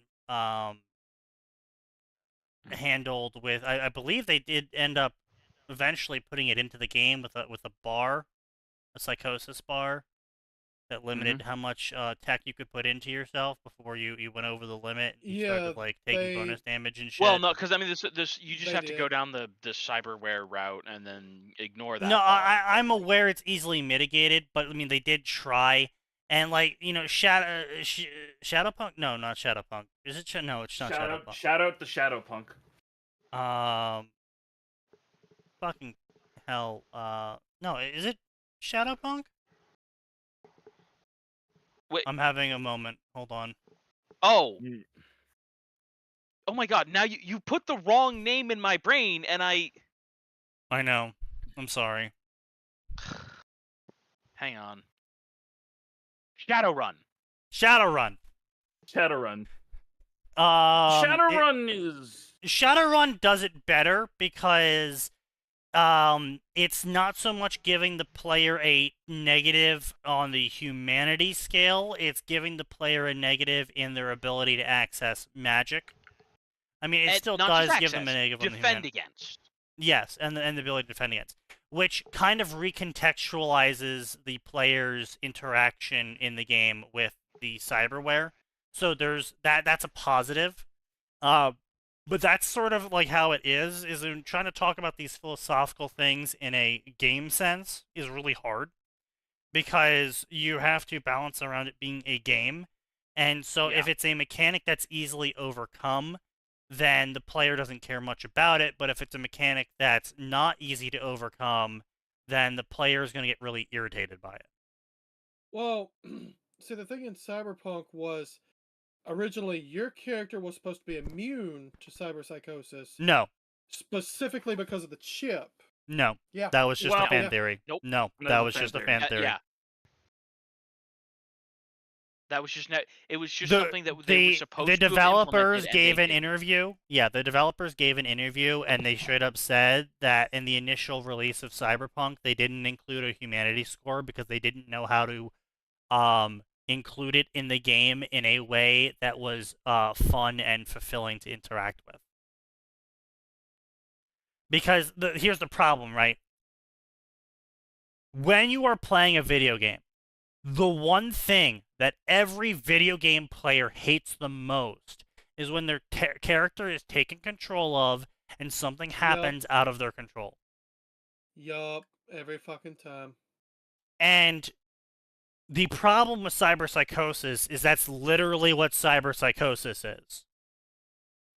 And if you made it some sort of benefit where, like, you get bonus melee damage or some shit, or you take more damage and you deal more damage, then players would spec into it for min-maxing. But that would undermine the value of it being a negative thing you're trying to avoid. But if you limit the player too much in what cyberware they can put in a game called Cyberpunk that's all about putting cyberware into your character, then they're going to start being they're going to accept it, but then they're going to start being very annoying about it because, what's the point of having a double jump cyberware if this one cyberware that heals you upon death and lets you keep going and restores, 100% of your HP, they're both the same point value or whatever, maybe the heart's double or whatever number you assign to it. Inevitably, players, if they're going to be penalized for putting a certain amount of cyberware into their body, they're going to develop a chart of the best cyberwares, and then people are only going to use the best ones, and no one's going to chip in stupid shit, like the smart link. To be clear, people already make charts of the best stuff and don't bother, that already happens. That is inevitably going to happen in a game.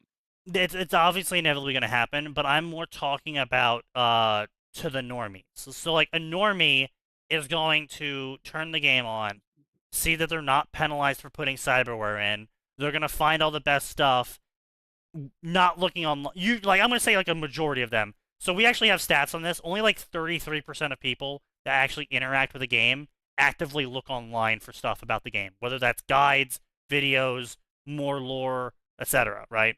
So we got a 66% of people that don't go online for anything at all, regardless, right? So that's a majority of people who are going to load up the game. They're just going to, just go to a doctor and be like, oh, cool, they sell cyberware. Oh, cool, these are my cyberware slots. And then they slot in as much as they can afford. And then as they play the game, they find more shit and they'll just swap it out. But if you get to the point where it's oh, you're now penalized for putting this shit in, and it's penalized not in a way that's easily understandable to a normie. If you do it in a way where it's not just, okay, increase your body score, you get more cyberware points, a normie looks at that, goes, increased body more cyberware. Oh, yeah, makes sense. Yeah, okay. I'll put more points in body. Yeah. So they And have that's to all they spec all in body, and that's and all then they do. spec on body, but that secretly benefits the normie anyway because it gives them more HP, which makes Yeah. the game Yeah. more fun because they're dying less. No way I suppose listen, that's Or working. you could die less by specking better by having more options by not This is a having normie we're talking cyber about. psychosis. Yeah, but sign. This is True. simply. This Right, is they- John Cyberpunk, okay? Oh Jesus. Yeah, so like you have to keep in mind that these sorts of people, they're not going to look anything up, and if a mechanic gets too hard, they're not going to use the mechanic. Yeah. Now, True. here's the thing. I think certain games benefit from a hardcore mode. Like, they benefit quite heavily from having a hardcore mode, right?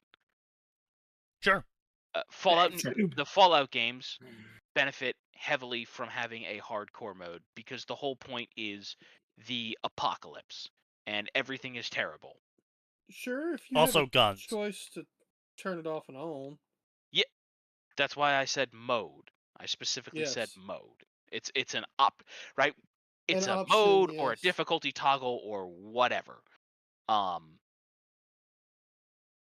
Cyberpunk would have right?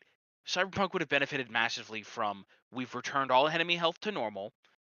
They do about 1,000 damage. You do about 1,000 damage. Go burn the city, samurai. Yeah, Metro also, Ranger you mode too- was no, but possibly listen, the right? best. You chip up too much, Yeah. your save's done. Your Just what? like in the game. Just like in the tabletop game. No. See, that again, that's the problem with player agency again. I was When gonna you say, when you like, are But then why I you was take you saying- can just choose No. not to put in that. You no, can go that's not right how that up to works. the magic no, number. that's not how that works. No, because if you put something in front of a player, they're going to say, "I want that." Yep. They are going See, to say, "I want that." See, here's the thing. I am of, like you said, the hardcore mode earlier. I would actually be fine with cyber psychosis and everything like that being put into something like a hardcore mode, Yeah. where it's like, yeah, you can't actually have this many things like you would have in a normal game. You have to actively know how to do shit. Yeah. Let's see. you're Here's gonna the have thing, to right? learn, Like, you're gonna have to deal with it, personally, for first-person shooter games, and actually generally any hardcore air quotes mode game, I'm a big fan of the Metro Ranger mode because Metro has both hardcore and it has Ranger mode. And Metro's hardcore Ranger mode was you have a gun, they have a gun. People being shot with guns generally results in them dying. If you shoot someone, they die. If they shoot you, you die. It's like, oh, yeah, that's fair. I really hate it when games are like, this is the hardcore difficulty. It's like, okay, you take 10 bajillion damage. The enemy team takes minus 99% damage. Yeah. Oh, I hate That's that. not fun. that's so enjoyable. Great. Oh, so they can one hit me and I can't damage them. Fuck you. That's what funny a 'cause lot of Stalk- games do Stalk- for hardcore. Yeah, it's unfortunately what they do. Stalker did it where it's like, yeah, everyone takes more damage on the hardcore mode. So does it just make the game easier? Well, yeah. Well, that's what I'm it saying. fucking They did. basically it's Ranger mode from Metro. Yeah. You know why? appreciate You when know why games it's do basically that, made. You know why it's basically Ranger mode from Metro? because Metro is basically Stalker before Stalker was allowed. Because the To, like, team make that something made Metro went and made Stalker. Fair enough. What was I? I was gonna say something else. Fucking. But There's no, so many when, games from that a don't- gameplay that perspective, get away with like the fucking. Oh yeah, you take way more damage and your enemies do way more. The enemies do more. They have more health and shit like that. There's like one game series that works with that, and I think it's technically Halo. You could probably argue it doesn't.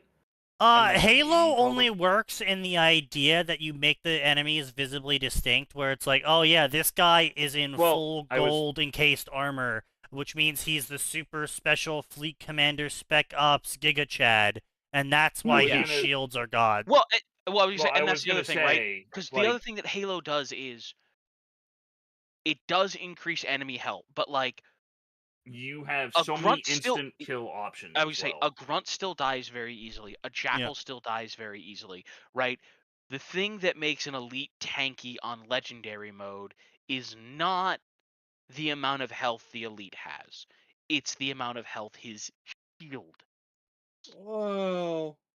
No, they made the elite grunts in Infinite about as tanky as I'm not the elite. talking about We don't Infinite. talk about everything after Reach.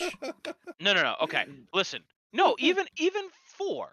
I believe. No. Hang on a minute. Shut up for a minute. Full disclosure.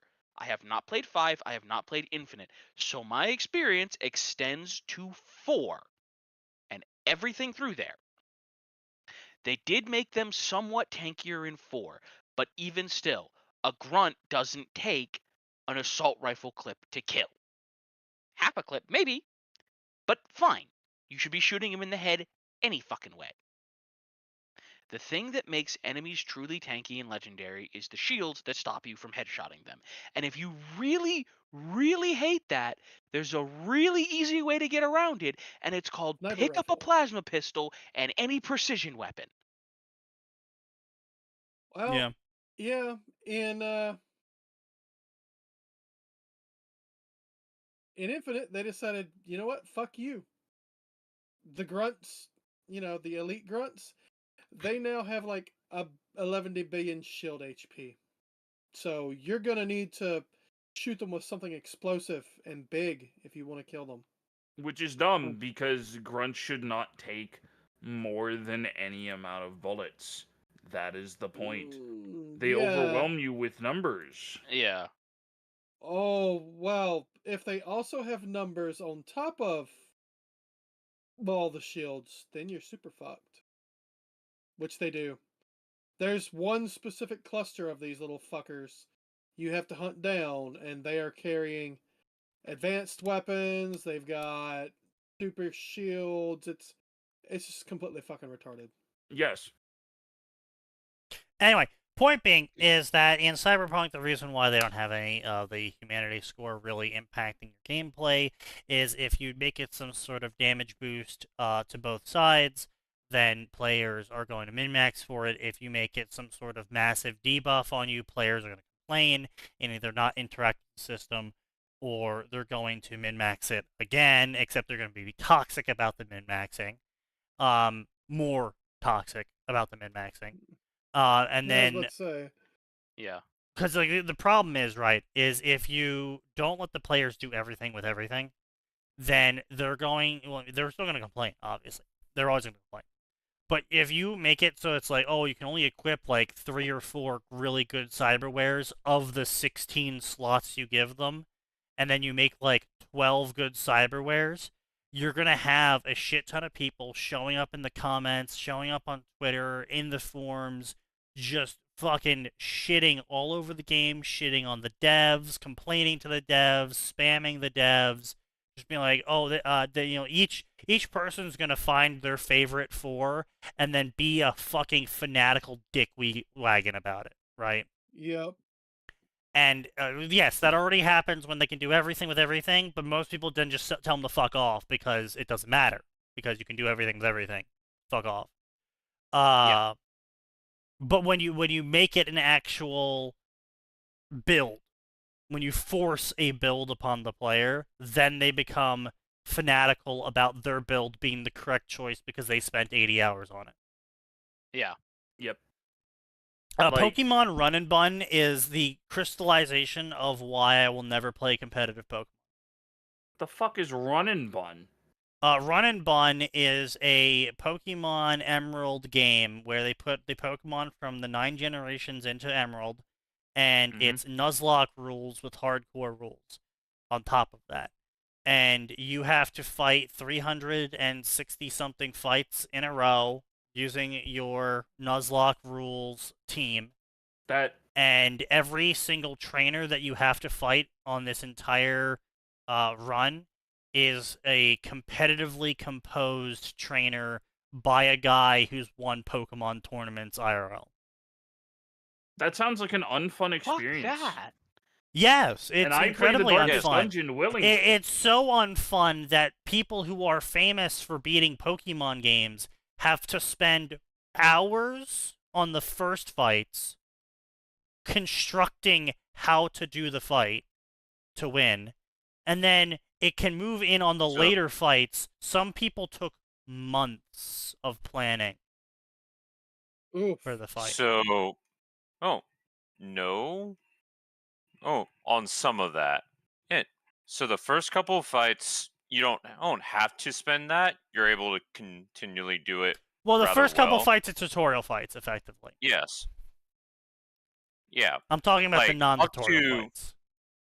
Up to Gym 2, you're able to do decently with just a couple hours. Hers maybe, but that's for the entire gym. When you get to the later stages, it's, I'm going to spend 3 hours for one fight, and it's going to be, that's the one fight of the day. But that's just it. That's the kind of thing Yes. where no, fuck that. That's I'm not gonna play fun. Yeah, yes. that's what I'm saying. It's not That's fun. what- But yeah, so that's what why. you're getting at, that's what I'm getting at. Yes. Yeah. So that's I'm what not I'm saying. defending it. The humanity is really hard to implement in a system where you don't have it comparing to another system. Like with Shadowrun's, cyberware versus magic system, you can contextualize cyberware in its ability to be affected by and affect magic. Well, not just that, but this is one of the ways they handled it in the later Shadowrun video games. Was if you had more cyberware, which was explicitly stated as lowering your humanity, sometimes you couldn't take nice dialogue options. Yeah, you had humanity because thresholds you didn't for have dialogue. the humanity. Yes, but that's a role play aspect. That is Right. But I'm saying not it was a way to integrate it into the game. right. But without... that's separate from gameplay. That is interactive narrative, which is separate from your character roaming around and then having a seizure and your save gets deleted. Yeah. Like, players don't like that. And if you make some sort of system where you have a threshold of, like, if you go over this threshold, you can, you get a 5% chance every second your save gets deleted. Players are still going to go over the threshold. Half of them because they don't know about the whole threshold save deletion thing. The other half think, oh, my save won't get deleted. And then when their save gets deleted, they're going to fucking piss, moan, and shit themselves. Well, that's why you have backups. Is the inverse of that true, where you couldn't take certain brutality options unless you had too little humanity? I believe there was. Wasn't there? I think there might have been a couple. But it was very rare. It was like it was specifically because you had so much cyberware. Like, effectively, you could do certain things that previously you would have been too affected by. Yeah, like butcher this guy with, like, you found this guy who's injured, butcher him with the mono wire while making him scream in the radio to make everybody just give the fuck up and go, I'm not fighting this. Yeah. And, like, you can do that. Like, I want to be clear. The whole humanity aspect, it comes up super, super, super, super, super, super, super rarely. I think across 3 games there might have been. Well, again, there was choices aside from the character arc, where that one character was specifically having their whole humanity character arc. Yeah, I'm sorry. I mean for the player character. Oh yeah. But for the no, player character. Yeah, it came up very rarely because even then, it feels really bad to be locked out of certain options just because of how you chose to play. I mean, yes and no, right? Like, when I'm playing Fallout, if there's a speech, unless I'm specifically doing the speech build, right? If but I see here's the speech thing, option right? I can't get, I just go, oh well. That's rare. A majority of people, and I'm in that group, by the way. If I'm doing a certain kind of run and I'm like, that sucks, I can't do that. Oh well, I'll move on. But the first time I'm playing a game, I don't want to be punished for building wrong. But especially if it's a longer game. Here's the thing. There's a difference between build wrong and you have chosen to do X, Y, and Z, therefore this particular piece of content is not available to you. Like, No. So you see, there's a difference there, but that's not what a lot of these things do. Like in a lot of these role-playing games where you have dialogue options, where your skills actually affect the dialogue options, you're very rarely told that your skills are going to affect the dialogue options until it starts happening, and then you're like, oh fuck. But B, it's like, oh well, I want to get into crafting and using bombs and grenades and whatever, right? And then it's like in the first half of the game, all of the checks are like strength checks, but I didn't put any points in strength. Yeah. And it's like, well, now it feels like shit. Now instead of me not getting strength checks but getting technician checks, I'm only not getting strength checks because there is no technician checks, and that just feels like ass. Yeah. Yeah. It's like, oh, I played the game wrong apparently because I didn't. I try to aim whenever I play a game for the first time. I try to 100% of the game. I'm kind of assuming that a majority of people approach it not in the same 100%ing style, but they want to do all of the content of a game when they play the game. Yeah. On their first run at least. And you just like entering into a scenario where it's like, oh, you didn't have 20 in, so now this character has to die. And it's like, well, that's ass. You can't open this one door that would have solved everything. Yeah. And I do appreciate it. Well, like, New Vegas was a good way of mitigating that, in where it was, oh, there's a door in front of you. If you have strength 10, you can force it open. If you have explosions 50, you can blow it open. If you have intelligence 10, you can hack it open. If you have charisma 10, you can convince the guy on the other side to open it for you. It's like, oh, okay. Now I don't feel punished for playing the way I wanted to. Yeah, and here's the thing. That's one of those situations where that is good design. Now, to be clear, not every skill could open every door.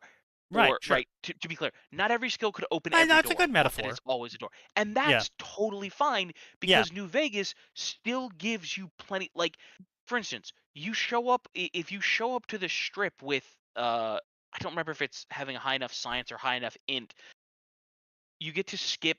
Now, to be clear, getting into the strips, passing the strips credit check is not difficult, even if you sprint there. It's robotics expert. Yeah. No, I don't think you even need robotics expert.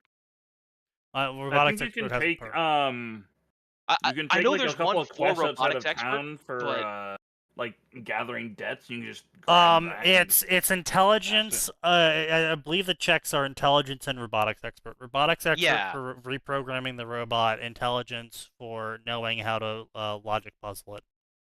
Yeah, but right. Nobody else gets to skip the credit check. Now, of course, there are other ways to get it's around super it, right? easy to get. Yeah, but fairly inconvenient. But it feels good in the moment. Only someone who's taken the robotics expert perk or has high enough int gets to just go, I'm not dealing with this. Right? Just like there are certain points where only someone who has a high enough charisma or only someone who has high enough strength or whatever gets to go, this particular problem is for not me. Yeah, no, it's definitely a narrative issue in a lot of modern games, in where it's like you can see there is a clear bias in what skills are favored for these skill check moments. Here's the thing. I put it down to the issue of bad designers, and here's the thing. Yeah. This goes all the way back to some of the very first RPG. Original versions of Shadowrun had this problem, and all the systems based on Shadowrun had this problem. To be fair, the reason they had that problem was because game design was barely a thing. I wasn't finished, where dexterity was the ultra stat. Sneaky, you remember those days. I do. From RPGs, where whatever your game chose to call dexterity, it was the ultra stat, because it affected your dodge, it affected your aim, it affected your movement speed, it affected your range damage, How much AP you had. and it affected your AP, and it's like, well, okay, but like my strength is for melee, right? That's your melee damage. Well, what about my melee hit? That's still your dexterity. That's your dex. Still dex. I want to be Like, clear. okay. I want to be clear. From an It's objective real. reality standpoint, Yeah. yes, dexterity is the best stat in real life. But that's not good game design. Yeah. No, it's there. And that's what I'm saying. That's what I'm trying to get at when it comes to the humanity stat with Cyberpunk's implementation. There's no real way to implement the humanity stat in a way that doesn't ruin the game in some way or make mechanics of the game less incentivized to interact. Yeah. And so That's fair. so they were just like, yeah, we couldn't figure it out, we're not going to put it in. Yeah, that's fair. And then they sort of put it in later on, where they made it scale off body, which, like I said before, it works great in terms of gameplay execution, because the people that are just going to put a lot of points into body because they want to put a lot of cyberware in because they don't really understand anything are going to be the normies who are going to find the game easier to play because there's a bunch of points in body, so it works out. Yeah. Mana's always best stat. Sign can confirm. Always. I mean, I can't really argue. I am if I can cast magic in a video game, I do. He is the Manamancer. I'll be back. That depends on whether mana and int are separate. Like, you know, your int is your damage score, your mana score is how much mana you have, and they're separate, as opposed to your int also determines how much mana you have. More spell, better. More spell, better. Bigger More spell, better. True. Stronger spell, better. More spell, better. More stronger spell, better. Fucking Windows throttling my PC. Yeah, classic. Sounds about right. Why is your PC throttled? Windows 10 and 11 throttle your PC until you update them. Yep. Oh, I remember that shit now, yeah. Can't you disable that? You can disable the updates if you paid for Pro, for 30 days. No, I mean, can't you disable throttling? No. You can disable it for 30 days for free. Pro let you do it indefinitely until 2 years ago on 10. Well, free is only 7 days now, and Pro's 30. Ugh. No, I still get to do it to 30, and I'm definitely not on Win Pro. Oh. And I did let it do its update a month ago, so it's probably gonna start bitching at me in the next 2 weeks. Probably, yeah.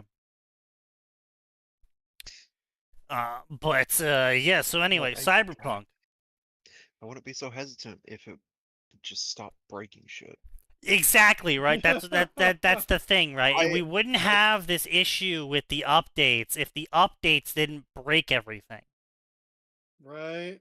My favorite of people like, oh, just take the security updates, like, or no. I can keep the stable update and install security separately, which is how I ran Windows 10. Oh, this update broke computers. I'll just skip that for 3 months. Oh, but security updates here. I should grab that. Yeah, but don't do that anymore. It's all bundled together now. Yep. To make it even worse, they do shit like reinstall Xbox and Copilot on everything. And it's like, and I would like to thank why? Sneaky, by the way, for telling me about the wonders of shut the fuck up. Yeah. Someone fucking go clip that. I meant the Windows update thing that you told me about. Yeah, I know, but now we actually have a clip of you saying, "I'm so glad Sneaky told me about shutting the fuck up." Even though the program in question is shut up Windows. Yeah. Not the fuck up, but it should be renamed that. It should be. Yes. That's probably why I correlated those two statements. True. I will say my favorite part is no longer having to deal with that obnoxious news and weather bar that keeps popping up whenever my Ooh, I mouse hate that fucking remotely thing. gets near the right-hand side. Yeah. I don't know how, but like when they first rolled it out, I disabled it, and it's never Oh, come back with any update. yeah, no, it actually I don't know stays how I disabled. avoided that. No, it doesn't, because when I ran Windows updates occasionally at work, at my former place of work, every 2 major updates, it would reappear on my work laptop. Oh, it's never reappeared for me ever since I first disabled it. Hmm. I wonder if you can It's make so a odd. system story work where stats scale based on how you assume they scale. Like society assumes that int plus wisdom makes your mana pool, so system would adjust to that to make the scale like that. Shield Hero had something I similar. mean, that you did just Um, describe how Shield Hero systems work, though. yeah. Like, Um, it's not something similar. That's what it did.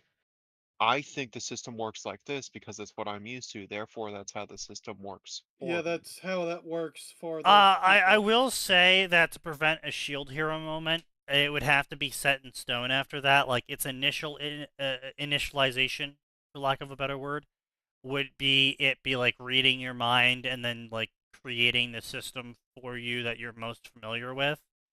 And then from then on, it doesn't mutate, it doesn't change because I do hate it when the systems change in response to the player asking questions like, oh, why can't I have any quick quests? System update, quick quest enabled. Here you go. And it's like that's always fucking lame because it always clearly is someone left a review or a comment in previous chapters reminding the author of the quick quest system, and the author's like, "Oh yeah, I like that," and then they include it into the story, and then it quickly either takes over the story or gets immediately forgotten again. And it's always just it's so lame. It's always so lame. There's very few series I can stand having a dungeon system part of the system, instant dungeon stuff. Like I maybe have like 3 stories I follow that actually have that in there because it's so detrimental to storytelling usually, especially the whole part where it doesn't take up time in the real world usually, and so they quickly power scale out of control. You know, Yeah, it's kind of dumb. I avoided that in the currently unpublished yeah, Fate Stay Kind by just saying, "Oh no, the power scale's fucked from the get-go because it's that's not fair. the focus." But yeah, no, it personally, if I had a hand in any system, I would not have an int stat. I would not have a wisdom stat. I almost wouldn't want to have a charisma stat. Mental stats in general, non-physical stats in general, I almost don't want to include in a narrative. They work for video games, because they're just numbers and it's just a video game and you're role playing, sure, but at the same time it's just a video game. But when you're telling us a story, it's way harder. Especially if it's the classic self-insert. Like if you whole ass dedicate an original character that isn't a self-insert getting the gamer system, I guess I can see int wisdom sort of working. But like I said, the main issue is when it comes to self-insert is obviously no one wants to write themselves being stupid. True. So This is why when I did my original thing, I made all different stats from, your usual charisma, int, etc. And the mental stuff was it's a determination of how much you have, not how much you can get, basically. oh, but as I was saying, so I just even then, I really hate to make it easier for people.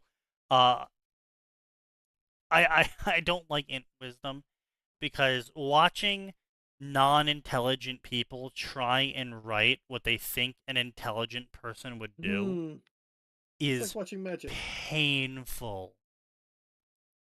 Yeah. So I would honestly just keep it to physical stats. And even then, I would reduce the physical stats pretty heavily, like strength. I mean, just write yourself as a midwit. God, no, that'd be such a punishment. HDT, I will say, does the whole stat system fairly well, as far as that goes. Their explanation being, look, bro, it's mana. You put your stats in, it mana develops your body more. If you put more points in strength, your body gets stronger because the mana in your body gets denser and works to make your muscles stronger. Sure, but at the same time, mangas. I know that's right. Hell Difficulty is an actual book. Damn. Yeah. All right, well, fair it's enough. based on a manhwa. Yeah. I was gonna say because like basically when it comes to mangas, manhwas, and whatever, they can get away with that gamer system stuff a little bit more because they don't have to show every second of the character's thought process and everything. They can just show snapshots, True. so they can get away with a lot more. I just generally I just don't like stat points because it's so hard to like break it down, right? Because it's like, okay, strength. What's strength? Your muscle capacity. Well, bigger muscles means you're faster, but dexterity typically means you're faster. So, but it's like, okay, but strength actually does mean you're faster because bigger muscles means more power going forward. Doesn't make a lot of sense that dexterity would affect your movement speed. But if you're talking about dexterity affecting your combat movement speed, I can sort of see that in a sort of like, oh, this guy can run in a straight line fast versus this guy can dodge fast, you know? I can sort of see if that's the explanation, but that translates very poorly into a narrative style, right? For a number system. And so it's kind of just like if strength is going to be how hard you hit and how fast you are, but why wouldn't strength also be included in your ability to take damage? Like, how is your constitution separate? Right, but how is that separate from your muscles? I don't even fucking know. Exactly.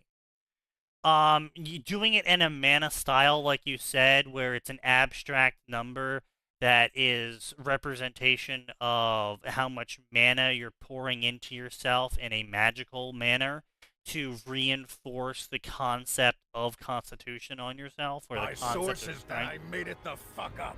Exactly. Thank you. You know, where it abstractly reinforces that concept on yourself. I can sort of get behind that idea, but that's like a second order effect that a lot of people can't comprehend. No, that's because a lot of people are fucking midwits.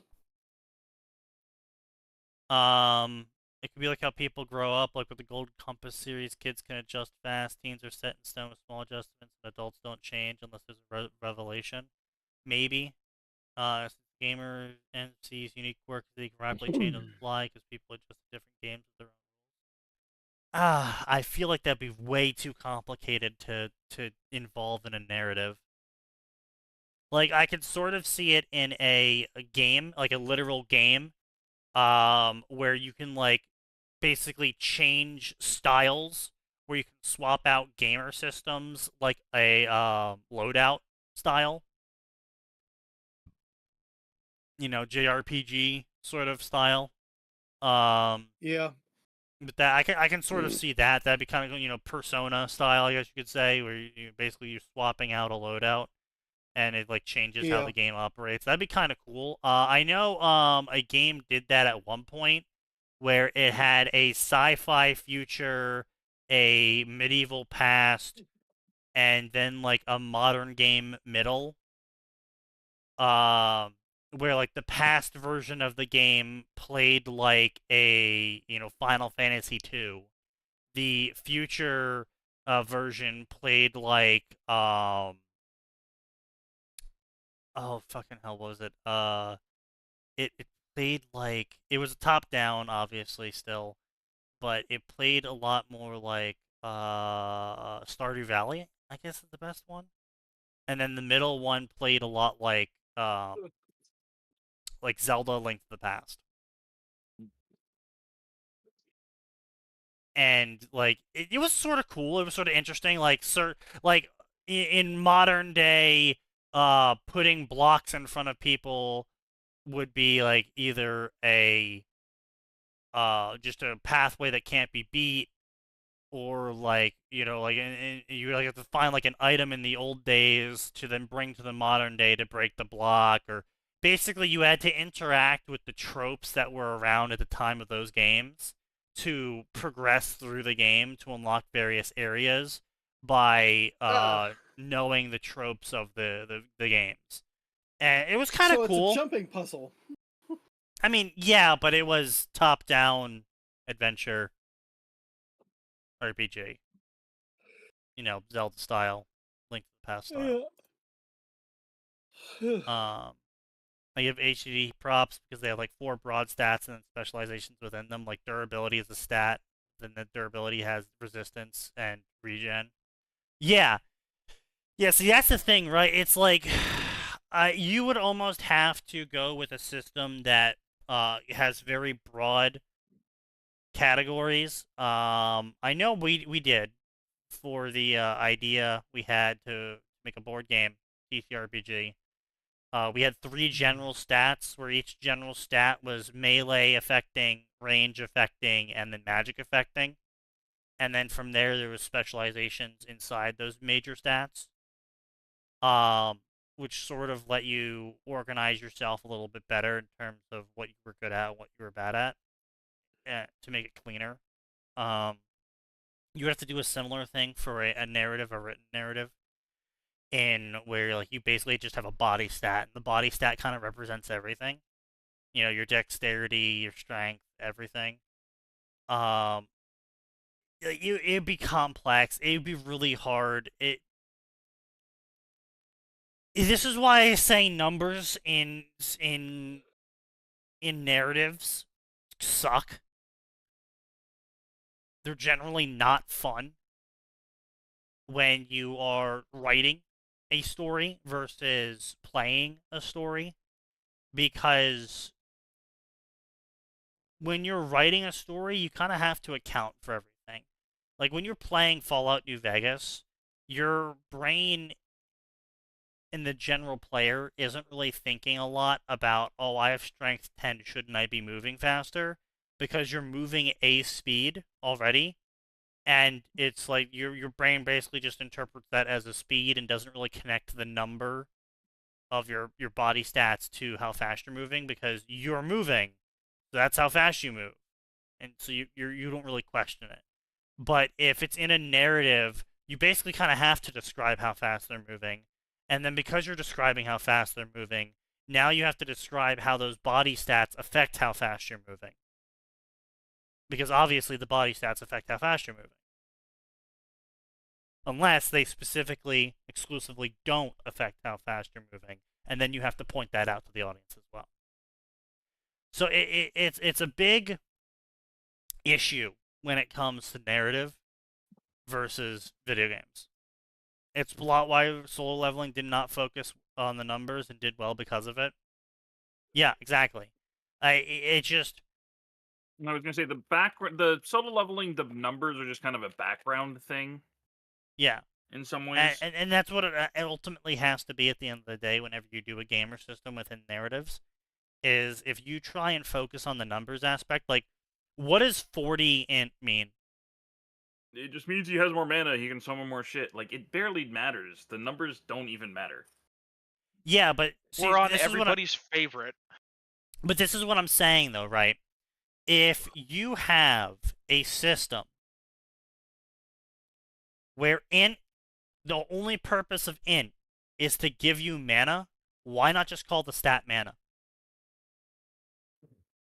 That is a good question. Because we need to occasionally make him big-brained. Right, but that leads into what I was saying is what is int then? What is 40 int? What is 40 int versus 100 int? What's the difference between the two? What's 200 int versus 100 int? What's the like Yeah. with strength, you could be like, oh, well, every 5 points of strength is an extra pound he can lift overhead. It's like, okay, fair, I guess. But then it's like, well, he has 1,000 strength now. Does that mean he can lift like, is it 200 pounds? Yeah, 200 pounds. Yeah, no, over I his get what head? you're saying. It's like, okay, well, what does 1,000 int mean?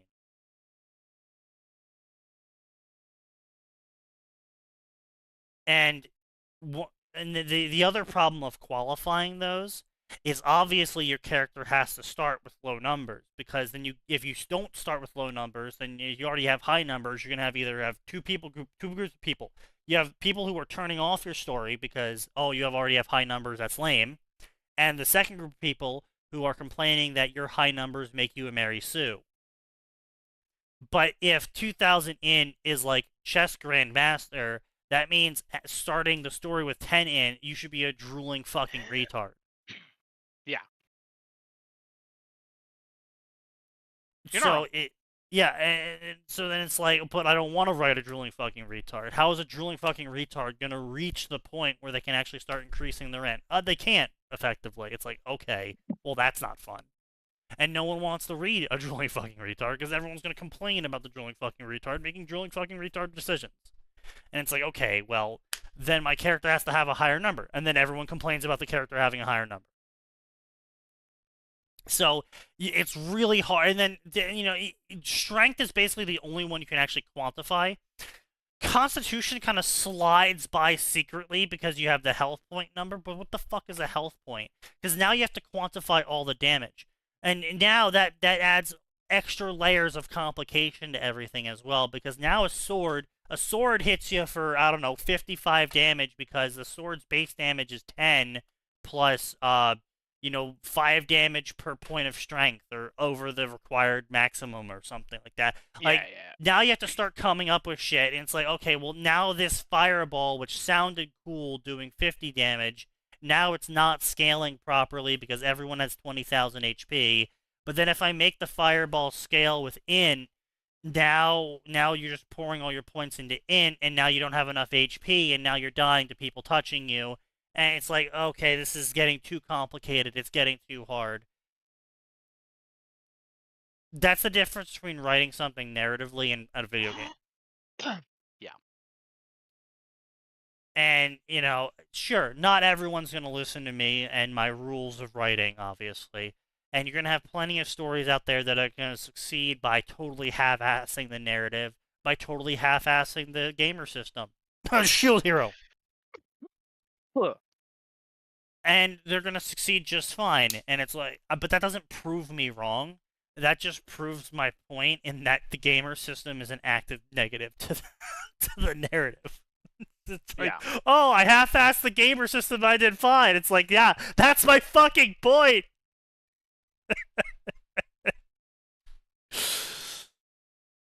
The demon girl from the story I mentioned a few times, you guys seem to like, is apparently a drooling fucking retard and we love her for it. Is she the main character?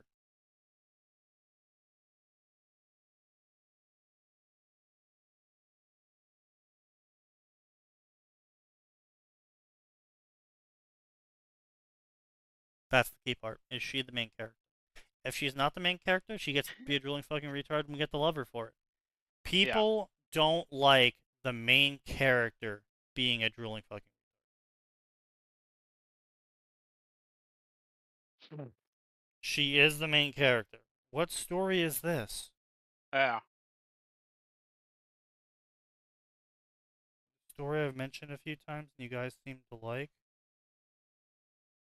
Swaps between her and the hero hunting her down. What story are you talking about? Yeah, I have no idea.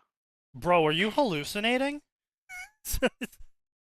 I have never heard this before.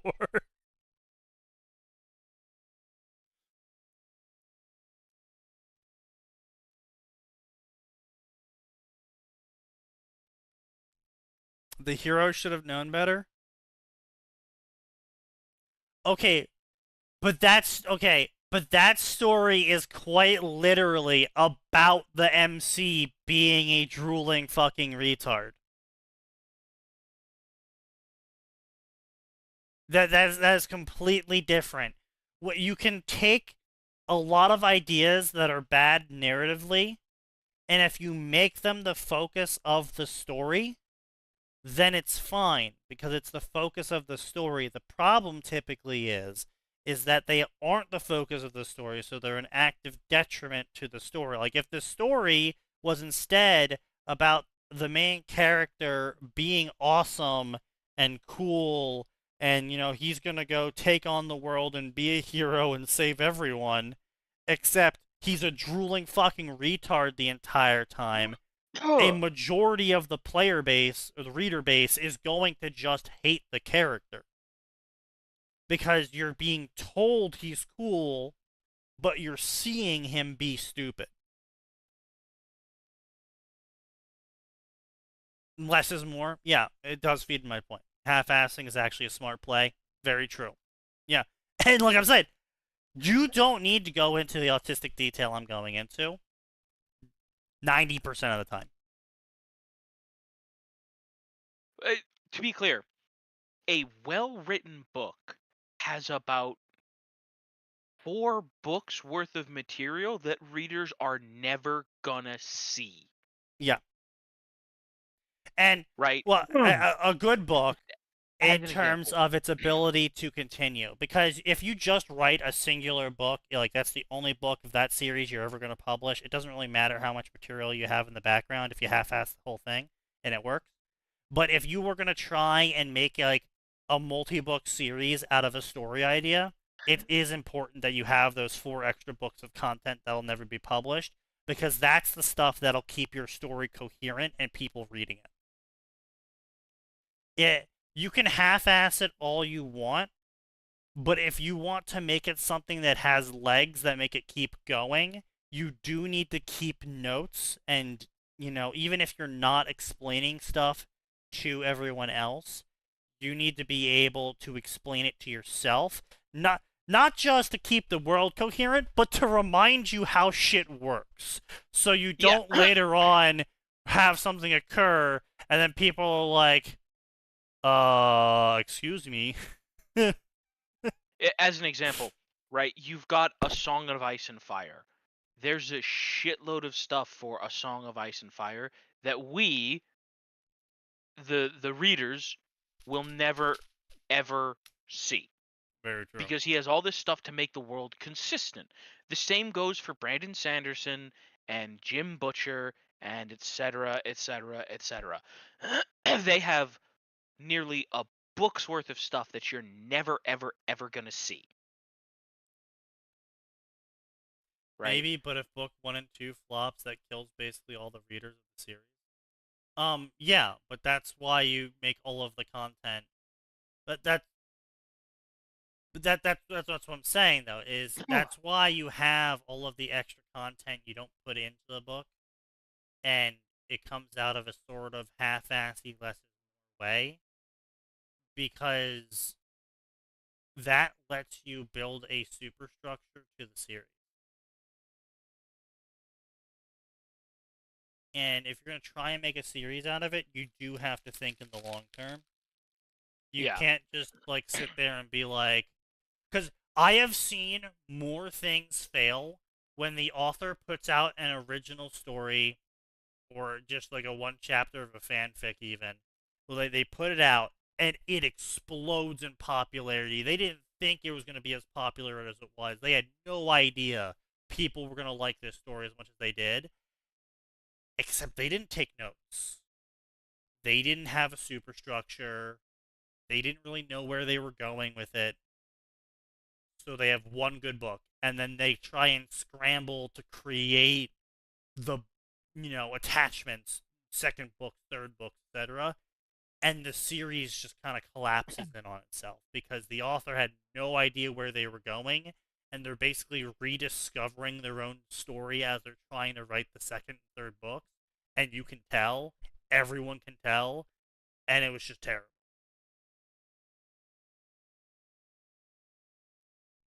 Yeah, Hunger like Games. you'll notice the stuff that I talked about My was Failure all. Academia.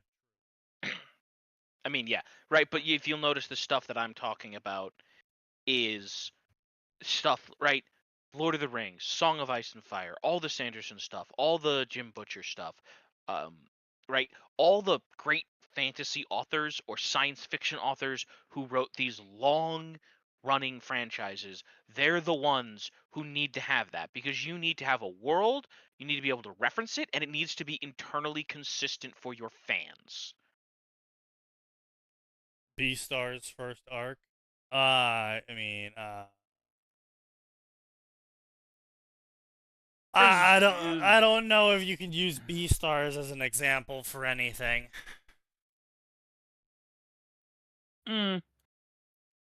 Half the popularity for that series is furries, and the other half, the popularity of that series is the fact that it's whose daughter? The author of Redo Healers. Yeah, Redo Healer's daughter made that series. And it's kind of like,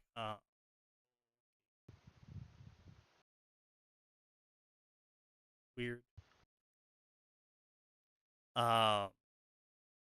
But yeah, no, so it's really hard to put numbers in a narrative and make it work coherently for a long period of time. Like I said, for Max it works because he's starting off already incoherent.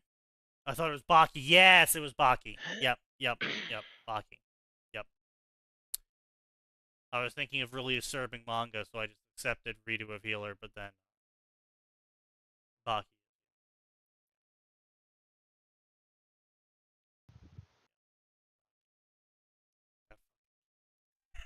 It has too many fans and what Baki. But as I was saying,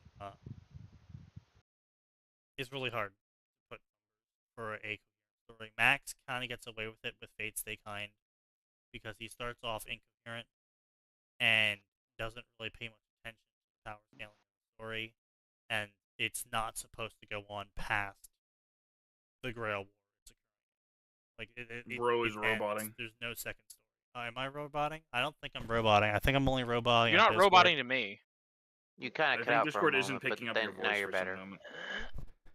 Anyway, Anyway, Discord just wasn't picking up your voice. It's possible. As I was saying, Baki is more absurd than Redo, yet somehow more grounded. Very true. Yes. But yeah. So as far as that goes, Max gets away with having an incoherent gamer system because he's only going to make a single story out of it. It's not going to continue. There's not going to be a sequel. You know, nothing. That's it. If you want a great example of how not to write a story, Fate's Gamble.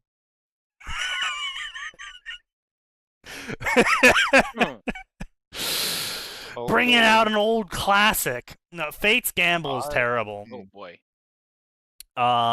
Fate's Gamble is a great example of how not to write a story with power-ups and power scaling in it, because it is an incoherent mess from day one, and that does not save it from the incoherent mess it turns into later on. It's like, it's like a cat scratching at your door, slowly transitioning into the screeching of nails upon chalkboard, but you don't own a chalkboard and you don't know who's screeching.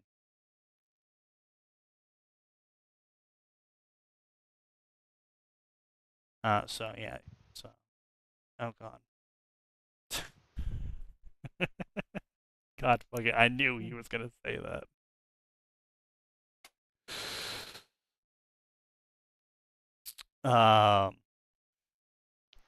But yeah, so gamer systems are really hard to continue on, because if in the first arc you reach 100 strength, well then you can only go to 500 strength. You can only go to 1,000 strength next.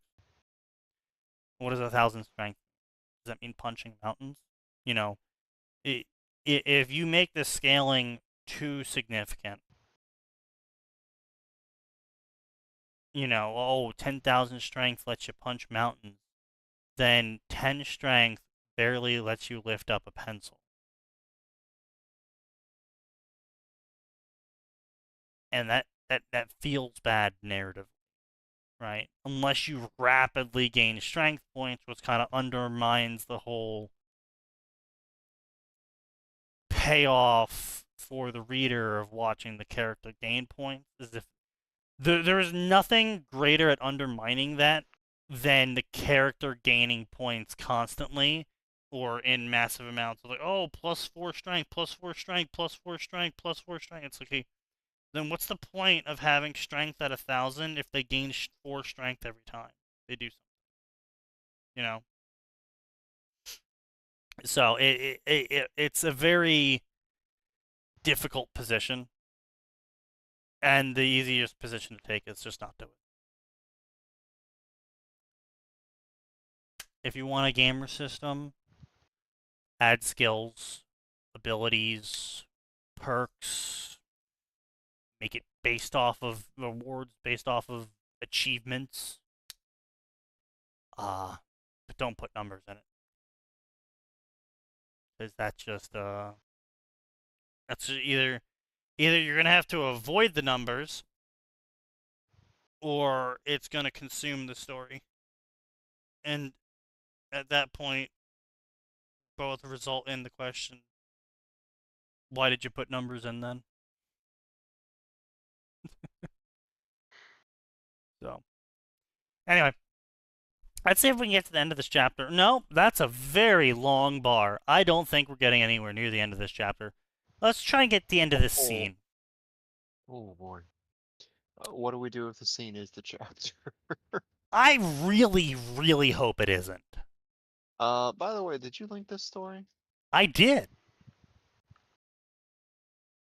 Oh, there it is. Yes. Also, I gotta say, every time I see the word gonk, Gonk. my brain always goes to the gonk droid from Star Yeah. Wars. Gonk. That dumb trash can. I love it. Smartest droid in the entire series.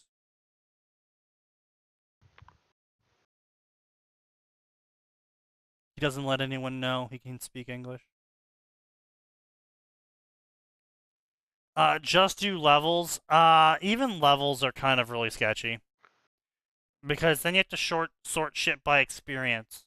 What gives you experience? Training, combat, activities, missions, dailies, achievements. Like, well, what gives you experience then? And is it an exploitable system? If it's an exploitable system, why wouldn't your character exploit it? Yeah. And this can all be avoided by just following one of the golden rules of creative writing I was taught as far back as middle school. Oh, yeah? Don't use hard numbers unless absolutely necessary, you stupid fucks. Well, see, that's what I'm saying, is, you don't need to use a level system. If you really want to make a game system, make the game give you magic, or, it gives you an inventory, or it gives you an achievement system that grants you perks based on accomplishments. And the perks aren't number-based either, of course. Alternatively, just don't write with those systems. Well, yeah, I mean, obviously the best answer is to not use systems at all, but, yeah. It's one of those things where it's like, when should you be using a system? The only time I want to see the word system being used in your shit is if you are hard sci-fi with some gobbledygook you want to explain, True. or you're using magic that you don't want to just be, shut the fuck up, it's magic. You want it to have some sort of basis in mathematics or the laws of physics. True. I mean, I sort of like the system that Orf and I had created for the Little Alchemy. That was kind of cool. I liked that.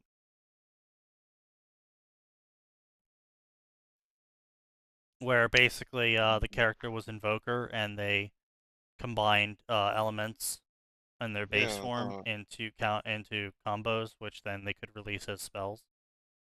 Oh yeah, yeah. That's a system of magic. that is based around roughly the laws of physics. This element should give you this, therefore you have a new combo that does that. Sure. Yeah. Like you did the thing that I suggested, not to you guys time, but just now, like have the Yeah. system based in some form of reality. Yeah, because I mean, both of us just fucking hated Exaggeration. numbers. Yeah, exaggeration is creative writing's greatest strength. Something that people True. don't really understand, or they exaggerate, but they don't know how to exaggerate.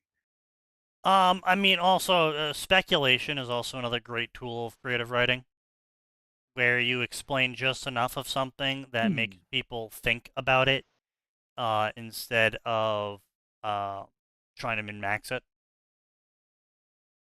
Because if you give them too much information, they sit there and they try and crack it. But if you give them not enough information, they roll their eyes at you. But if you give them just enough information, they're interested to see what you say next.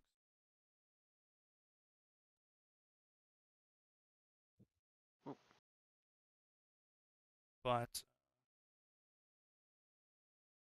let us try and complete this scene. So he gives the officers their food. Just send the Eddie's to Archie. She'll give me money. Flustered, transferred the money. Grabs the tray. They start eating. Diner is winding down. Blah blah. Late night slump. Blah blah blah. Sorry about that, Zane. I don't like ending the night serving their table. They get on my nerves. I hope you know they don't mean anything by it. Their machoism is just that. I know, you don't have to tell me. I was happy to take the table off your hands. I mean, that's pretty funny. Hey Zane, Dad wants to see you in the back. You done here? Blah blah blah. Chew 2 leaks. Blah blah blah. Come here, we need to talk. Tapping on the screen. Your pay's ready. It's docked, as you might have guessed. Again, the computer is calculating. Figured as much. Zane, it's like talking to a wall with you. You're a good kid. You work hard, but this, vaguely gesturing between them. I know, I get it. It's because I want it in cash. It's because you want it in cash. Just get chipped, please. It makes it easier on everyone. It's the simplest solution. I knew why he wanted me to get chipped, but it wasn't something I was comfortable with. I knew I was shooting my own foot with that. Raphael was cutting off all the conversion rates hits he was suffering. Having to cash from an ATM for my weekly pay just for me. Eddies were often traded digitally, crypto backed. Getting cash from banks costed a service fee. I appreciate that. It's not something I can agree to. Why not? At least tell me that much. We've had this conversation a bunch. Don't tell me it's some sort of phobia. No, I'm not afraid of the doctors. Is it a religious thing? Is it a thing like you're actually a Buddhist or something? I respect it. It's kind of like that, but it's complicated. Religion and belief, then, I say. Alright, fine. But this city, it won't accommodate your beliefs. Unless you're in a cult. You're not in a cult, are you? No, I'm not in a cult. It's a family thing.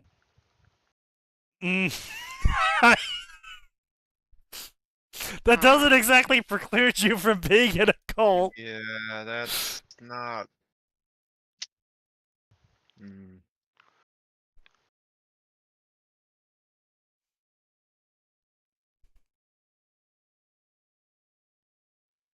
Let's see here.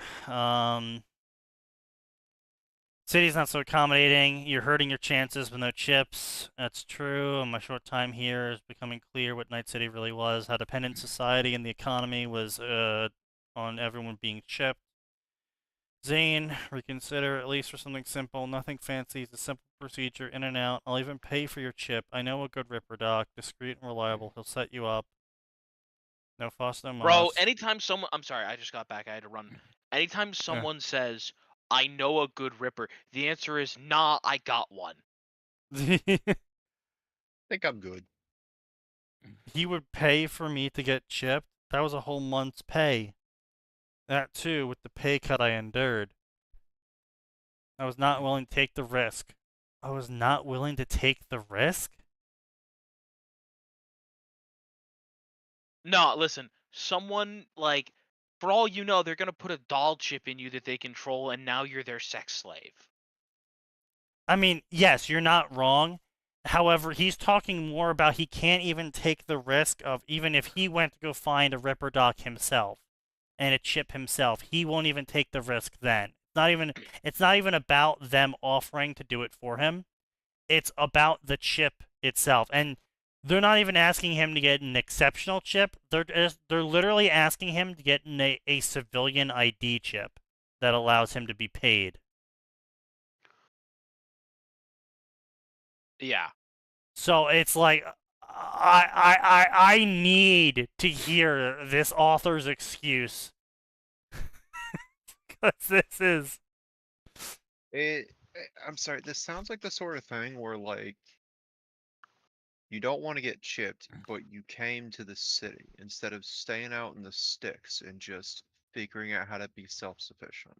No, well, yeah, it's because no, Next, it's hang Night City. hang on. Don't you want to be in Night City? The sticks of, like, being out in the sticks is horrible. It's mostly nuclear hellscapes, and the part that isn't a nuclear hellscape is mostly semi-irradiated desert. Like, And you aren't wrong. I mean, but you can still make a decent life as a nomad. sure, sure. but even as a nomad, you're gonna be like the nomads are generally pretty teched up. Like, Not really. They don't. They yeah, can't afford really. to be. No, Sneaky. No. They don't have new cyberware. Most of them still have cyberware. Yeah, but that's also because a decent number of the ones were shown in Cyberpunk 2077 were ex-soldiers. But who I'm got saying wounds even the on ones that board. aren't ex-soldiers, having no chip at all, no tech whatsoever, is the Wouldn't exception. really matter in a nomad camp if you're part of the nomads of the nomad camp. They kind of work under communism, kind of. Yeah, but like there's so much stuff that you can't do if you aren't chipped. Like,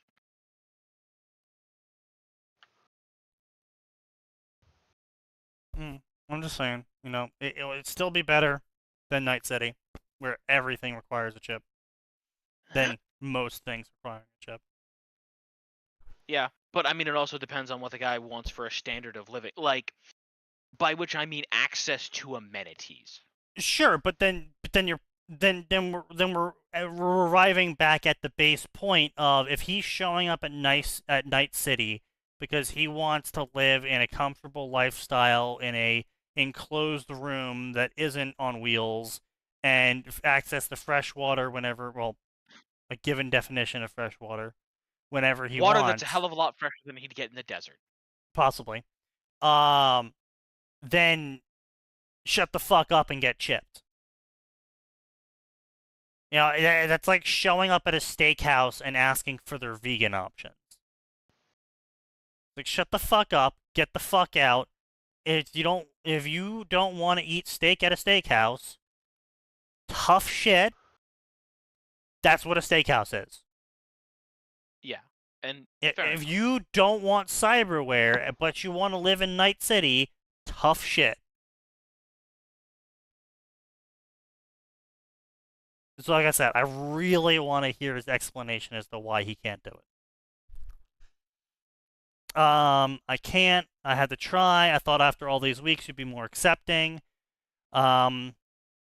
I thought it was a religious thing since the beginning. You're good. I don't like having to cut your pay so often. You don't deserve it. Honest kids like you are rare. You aren't involved with anyone. You of all least don't deserve your pay to be cut. He pulled up a stack of cash. My weekly pay, not a fortune. 250 eddies weekly pay.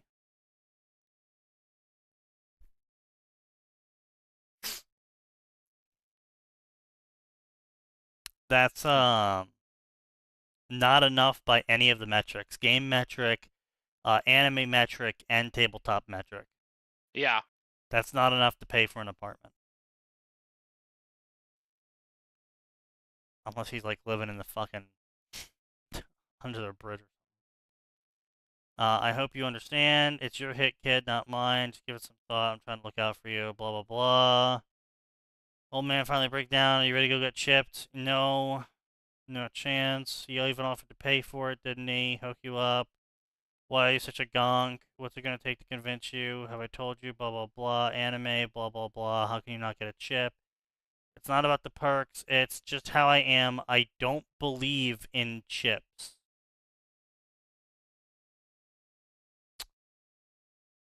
Okay. I knew it was a religious thing. I told my dad, you're one of those analog purists, aren't you? You're thinking technology is the devil work. I don't have anything against technology.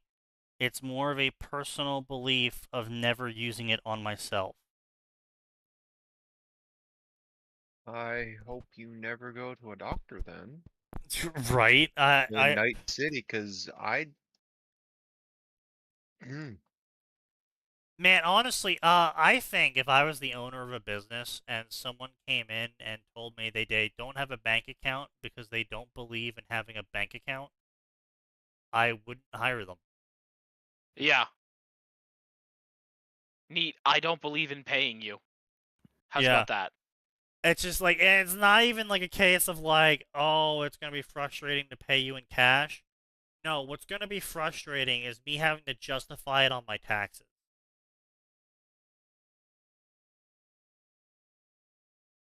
It's going to be annoying. And if I ever get called in by the IRS, it's going to be a fucking legal nightmare. Oh, you just have to trust me that I was totally legitimately hiring this person who was absolutely working legitimate hours for a legally legitimate pay that I wasn't allowed to declare because they totally didn't have a bank account for legitimate reasons. Because they hate Trust me, bro. on them. Because they hate using technology on themselves in the year 2077. Yeah, it's like you're not gonna get away with it. They're gonna slam you with fees and fines. They're going to investigate the past 20 years of your transaction history. It's gonna be annoying as shit. Your credit card company might even drop you. So no, I'm not going to go on a limb and help someone who shows up telling me that you have to believe them. They're totally legal and they'll work extra hard. I just have to pay them in cash because they don't believe in having a bank account. You're wrong. The owner would love him because he can use him for labor. Yeah, but then you have to get really creative with your accounting. That's what I'm saying. Yes, would he be great for labor? Sure. But I mean, it's sort of the same reason why companies use illegal labor right now is they can't go to anyone to protest the labor you're putting them under. But unless you're making enough money to not get obliterated by the fines the IRS are going to slap you with, it's not worth it. Yeah. And the sort of person that is making enough money to pay off the IRS fines for hiring these sorts of people aren't going to be the sorts of kind-hearted, generous people that are willing to help out a man down on his luck and not willing to get a bank account and offer him a fair rate for his labor. So, yeah. So, you know, it's just like, yeah, nah, not fucking worth it.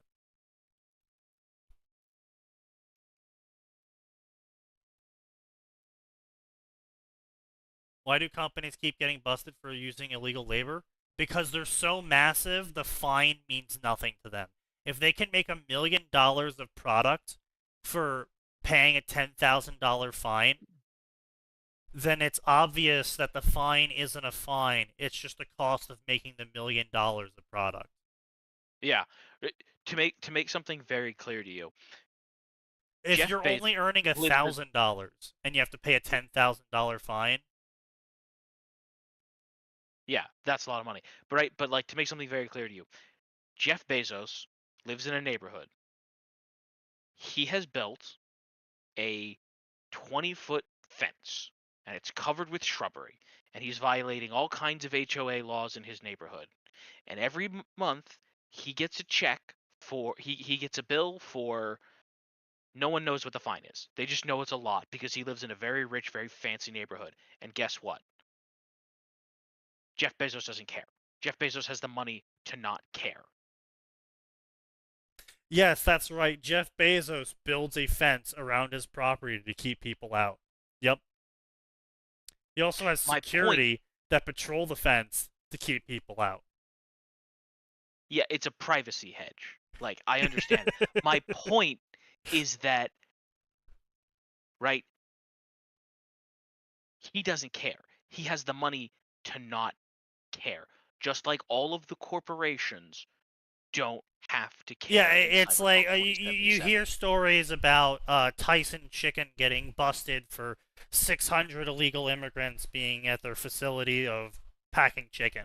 But the problem here is that these fines were not updated. They haven't been updated for literal dozens of decades at this point. And so these companies are being hit with like $1 million in fines, but the amount of product that factory using illegal labor produced in terms of profit post fine is like $100 million. So what does $1 million fine even matter then, if it's only 100th of what your profit was? It doesn't. Which is why they keep using illegal labor. It's quite simple. Fines are just for poor people. For everyone else, it's the cost of doing business. Yeah, right. In 2024, Nestle stole millions of gallons of water from California's San Bernardino forest, right? Yep. Nestle has maintained the rights to a California spring water that dates back to 1865. An investigation found it was taking far more than its share. The company drew out 58 million gallons, far surpassing the 2.3 million gallons it could validly claim. It's taken 25 times more water than it has a right to. Guess what? They only paid like $10 million. It made, right? We're just going to make numbers up here because I don't know the exact numbers. Right? But they're going to get yeah. If the State Water Board moves to approve a cease and desist order against the company, they could face fines of up to $1,000 a day or $10,000 a day if a drought is declared in the area.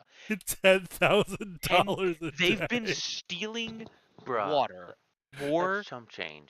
But that's exactly what we have been saying. But that's what I'm saying, though. I wanted to give a real world example. Yeah, and so on top of that, this actually back to my point as I was talking about the laws, is the $10,000 fine was first invented in the 1800s, where $10,000... So, this is what I'm talking about here. So we're going to do the inflation chart. USD.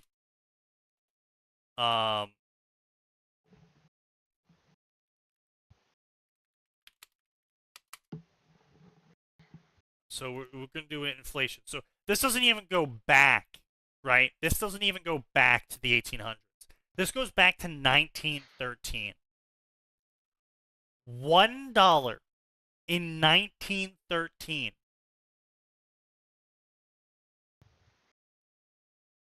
would cost $32 today. 1913, right? Not even the 1800s, where it's even bigger of a gap. In 1913, paying a $10,000 a day fine is paying $322,000 a day in today's money. That's chump change. Which is still chump change. But that is a massive amount of money for the idea of what a corporation was back in the day. Yeah. That's and the fact ruinous for a corporation back in the day. But it doesn't matter anymore. Yeah, because now we have international corporations. Especially because The fine is per day. Nestle's been stealing water since 2017, right? From 2017 to 2014, they were stealing millions of gallons of water, right? Sure, yeah. So it will be an incredibly long time before any fine levied against them even comes close to infringing on the profit they make. Listen, Yeah, I've said time and again, now this will never happen because Congress is full of a bunch of rich assholes who are all getting handouts from the other paid rich by people. Nestle. Yeah. But literally any fine that's levied against someone who makes money illegally literally needs to be the amount of money that you made illegally times 2. I wouldn't say times 2. No, it needs to be ruinously expensive so that companies stop doing it. They have to make it so ungodly ruinous that they don't even try. Because otherwise, like you said, Sneaky, it's just the cost of doing business. You have to make it so that they don't even want to try. I do say 100% of the gross profit would have to be returned.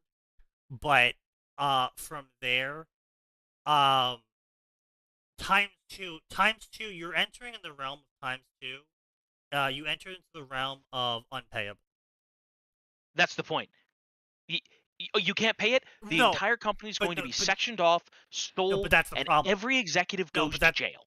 Okay, there you go. That's the difference. Is if you just had a times 2, and they failed as a company, they would just declare bankruptcy. Everyone would scatter like cockroaches. That's it. When a company goes into bankruptcy, no one gets held accountable. No, that's not true. It's entirely dependent on the bankruptcy. If you are right, there are certain kinds of debts that are just right. Avoiding all politics, but bringing up someone who has recently been think they're not going to be able to pay off or pay out or scatter in a way that causes them to not take a ruinous hit. Like, at that point, you wouldn't even need to do a times 2 payment. It would just be 100% of the profits returned, and the entire management board is arrested. Like, just skip the middleman of making them pay a ridiculous sum of money and just go straight to arresting. Also, you don't most even have laws are deterrents. Yes, but the that's point what I'm is to make it deterrent. Right. If you make it so that it goes, the fine is 2 times the amount of money you illegally earned. That's a deterrent. Yes, but actually the arresting is a bigger deterrent than the fine at that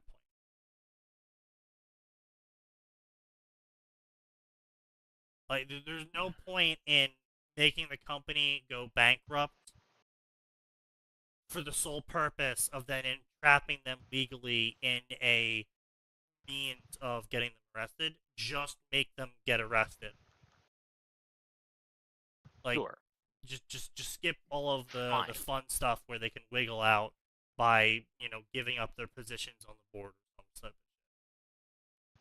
Sure. I would say the other thing to do is you make it return 100% of the fine, and then the executive staff is making up the difference, right? Make it a 1.5, and the executive staff is collectively making up the difference. So much of the corruption of stuff that companies will do will go away immediately if you make the executive staff personally accountable for whatever happens. Yeah. But hey, corporations are people, and even though people work on those boards, they're not actually responsible for for the actions of those things. You can't hold them responsible for the actions of the corporation. That'd be ridiculous, even though they totally know. To make a profit down the line, and it's hard to calculate early on. That's why I'm saying just skip the whole double the penalty thing and just go straight to punishing the executive. Yeah, that's why I said just skip the whole tap dancing. Sure.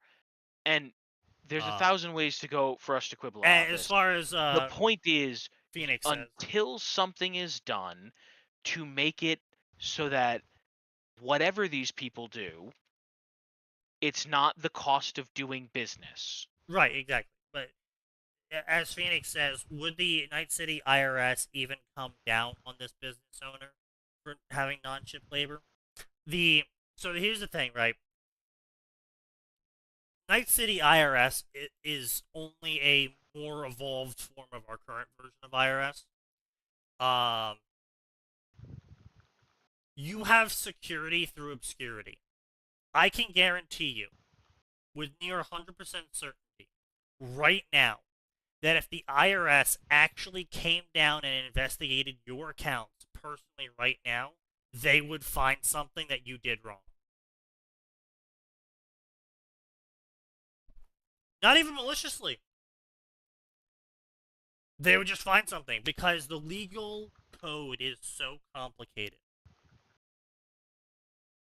and so obscure that the point is that they can use it against anyone at any time because there's almost a guarantee that unless you're paying someone to literally itinerize every action you do in your life, like all the rich people do, you are doing the tax code wrong.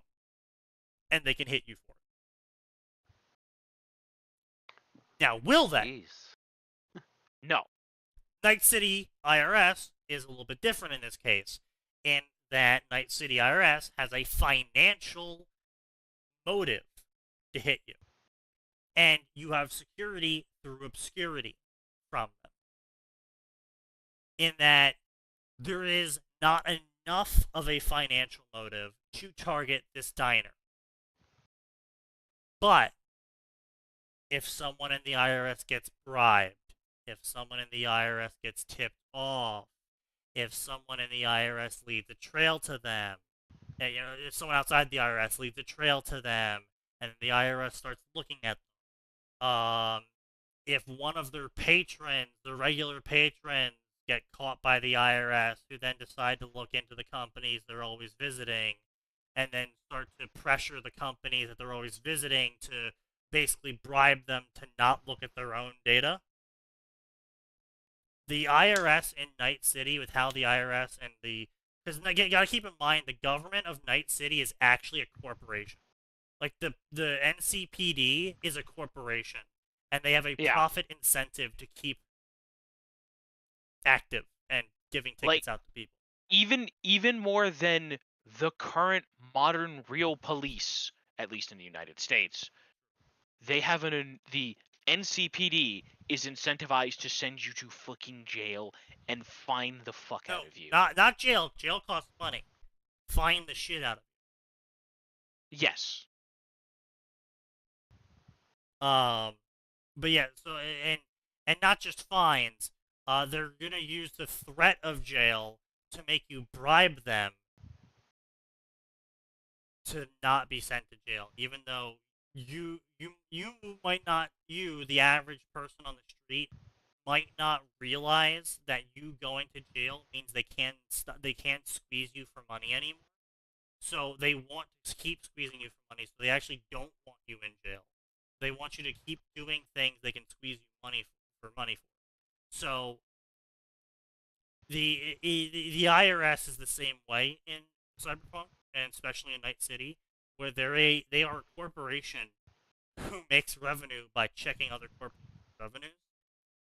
So if you give them enough of an incentive, or even like an idea that they might be able to squeeze money out of this diner, they'll go for it. Yeah. You give me $20,000, I go. You give me $20,000 and another target, I go away. And the problem is on top of that, it could be like a net runner bounced their signal off of the diner's signal when they were committing tax fraud, so then the IRS looked into the diner. Yeah. Like, you didn't even do anything, no one even maliciously targeted you, you just happened to be a casualty. That's just how it is. And so, is it a risk for them to hire him? Not really. However, can it fuck them over? Yes. Absolutely. So, you know, if I was in that situation, that's why I said I wouldn't hire someone. You know, on top of the fact that a fully organic person probably um, might be part of a cult, might be running from a cult.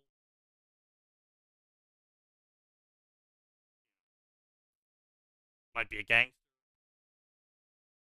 just claiming they don't have cyberware. Might be an experiment ran from the corporation. You don't know. They don't have ID. So you just have to trust them that they're totally legitimate. They totally don't have anyone coming after them. And trust me, bro, I am not getting a chip because of my religion. Okay. So anyway, blah blah blah, old fashioned, blah blah blah, blah blah blah. There's more to life than being chipped, blah blah blah.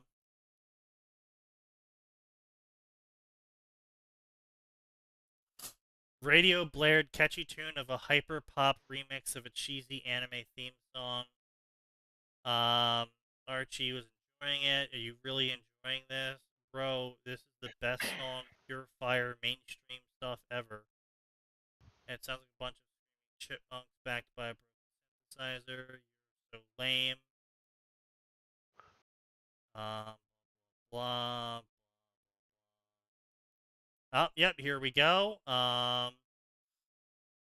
Hit a roadblock. Trauma Team AV hovering overhead. Sharp rap on the window. Hello, officer. Road's closed. Can't you see the curtain while you're waiting here? But the lights are red down the street. We're heading down that way. Figure it'd be quicker to wait it out than go around. Trauma Team pretty quick. It saves us time. Companion Zane, are you Ganic? Yeah, I'm Ganic. Figures. Okay, you can wait. That was blah blah blah. Corpo woman. Blah blah. Team. Okay. Applause. Chinatown. Japantown. Little China. Cleared the bodies. EDM music. Okay. Zane, I need a favor from you. Can you take my shift for diner? I'll give you my pay for the day. Why can't you just ask your dad? He's usually flexible with it. I'm gonna go visit my boyfriend, and Dad doesn't know about him. Your boyfriend in the Glen, is he someone I should be worried about? No, nothing like that. He's a corpo lawyer, works as legal aid. A corpo lawyer? What's all the secrecy then? Dad isn't thrilled about the corpo thing. You have an ex? Oh, sorry, my ex is possessive. Anyway, the point is, it's complicated.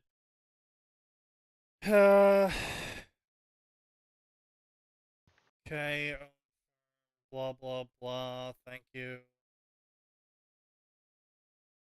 Flickering neon sign by the entrance. I got your money. You think I'm stupid? I see you stashing cash. Breaking glass. Blah, blah. Fucking the euphoria away. Oh, he's living out of a motel. Amazing. I'm too tired to put up with this stupidity anymore. Like, this isn't good or bad. This is the kind of mid-level stuff that's just the worst for us. His apartment was mystically... Oh, here we go. This is why he's able to not get chipped. It's because his apartment is magically paid for. Is magically what? Paid for. Someone's paying the rent on his apartment. Isn't him. Bro. Yep. 'Cause Run. God forbid have conflict in this story. Blah, blah, I wasn't in Kansas anymore. Everything sucked. Internet, blah, blah, blah. 4 world wars, civil wars, corporate wars. Everyone knows. Gone. Historical events were different too. Obama never became president. Okay. The world was a twisted, unfamiliar version of the one I knew. I mean, yes, there was a bunch of corporate wars and nuclear wars and maybe focus on those and not one guy becoming president. Me magically waving away the downsides, coming with the MC acting retarded. True. So anyway, he has a giant key in his pocket for some reason, and it's the key to the Celestial Forge. Oh, good lord. Okay, it opens up a portal to his own workshop. Okay. Honestly, whoever this guy, the amount of selfishness that he's contributing, like, I don't want to abuse my power. Brother, you have the Celestial Forge. You could find out whatever you have to do to get the necessary technology to remove radiation poisoning, you horrible human being. True, right? I have to hide my powers and nerf myself. I might go crazy with power. Crazy with the power to de-radiationize the world. I might go insane with my ability to save people. Okay, buddy. All right. Better make sure everyone suffers still, because I know I have the power to stop it, but if I step up, I might do something I don't like. I think what makes it so ridiculous is that this power isn't like some sort of corruptive, hell-tainted ability. Right? Yeah, it's not like this isn't like you're warp. using devil triggers 24/7. It's like you have the power to make technology and bullshit. That's not right. a power that's gonna corrupt, unless you're making yourself into a god with Gundams. Now, and shit. You need to be careful, because like a corporation will find out you have access to the Magic Funny Forge and lock you away forever. No question, but. I mean, however, here's the thing is though, right, is that eventually you'll be able to break out even if corporations do lock you up, because you still technically need access to the forge and you need to work in the forge to make the thing they want you to make, which means that eventually you'll get enough power with the forge to get away. Yes, Forge, but... how do I make a techno-virus? True! We're gonna warframe this bitch. Oh no. Forge, how do I make an AI to turn off everybody's cybernetics forever? Right, but it's like it's not like it's, you know, some sort of, it's not the celestial warp. It's not gonna corrupt you. Oh, I know how to make guns now. I am now overcome with the urge to shoot innocents. Like, I didn't know this was Chainsaw Man.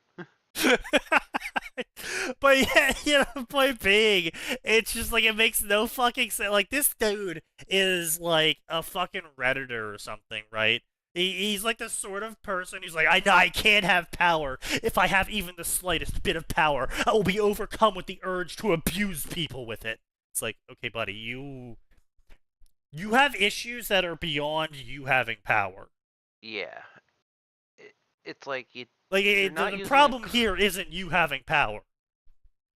It's you. Yeah. You're being a grandizing dipshit. It's like, apparently being a decent person's that hard that you have to grandstand about it? Yes. Yeah. And when they need to grandstand about it, that's when you need to start getting worried.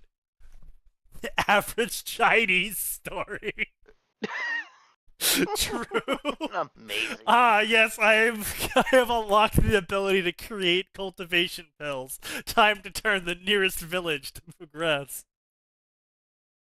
I have unlocked the ability to minorly improve my cultivation by 0.01% if I sacrificed 1,000 people. Oops. Good lord. Oh, really, God. Really, I'll make it much better for all of their descendants, so, you know. Again, when you read a Wuxia or a Wushu story, literally everyone is an arrogant sociopath, but it's a self-report. It sort of is, yeah.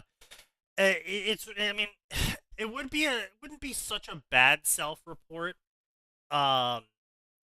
It's sort of like the 50 Shades of Grey situation, right? Where,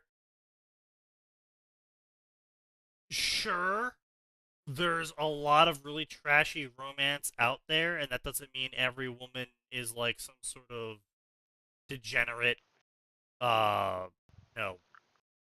horror or something, right? But when it's the most popular book ever, and it was bought by 99% women. Looks a redo healer. It doesn't look good. It doesn't look good. And No. Unfortunately, Wuxia is very popular in China, and a lot of the really popular Wuxia are all just, yes, I have gained power. That means I can now crush people and rape them as I please. It's like, okay. Yeah, it means now that I have obtained the power to push others under my heel, time to start raping. Time to start doing the crushing. It's like, Jesus Christ, there wasn't even like a paragraph between that. You didn't hesitate for even a second there, buddy. Holy shit. You went from 0 to 100 so damn fast. Yeah, from it's 0 to 100 like... so fast, even Hitler's impressed. It's actually funny that Hitler wouldn't even be that strong of a Wuxia villain, because, like, in Wuxia stories, like, people have calculated some of the most popular stories, like the size of the Earth in those stories, and, like, the size of the Earth in those stories are, like, 100 times larger than our sun. Yeah, and it's like sheer bullshit is like, a small city is like 1 trillion people, and it's like average Wuxia villain blows up 3 cities. Oh, Jesus Christ, the handbasket. Yeah, it's like crazy. It's like, there was one very popular Wuxia story that had a city that was floating on a boat, and the boat traveled down a river. But, like, the size of the city was, I believe, the western half of America. Jesus fuck. And so the river itself had to be, from the descriptions he gave of the boat in the river, the river itself was like the size of 3 Americas in parallel. Yeah, and it was just like, oh my god. There was one point where they traveled through a tunnel in a mountain.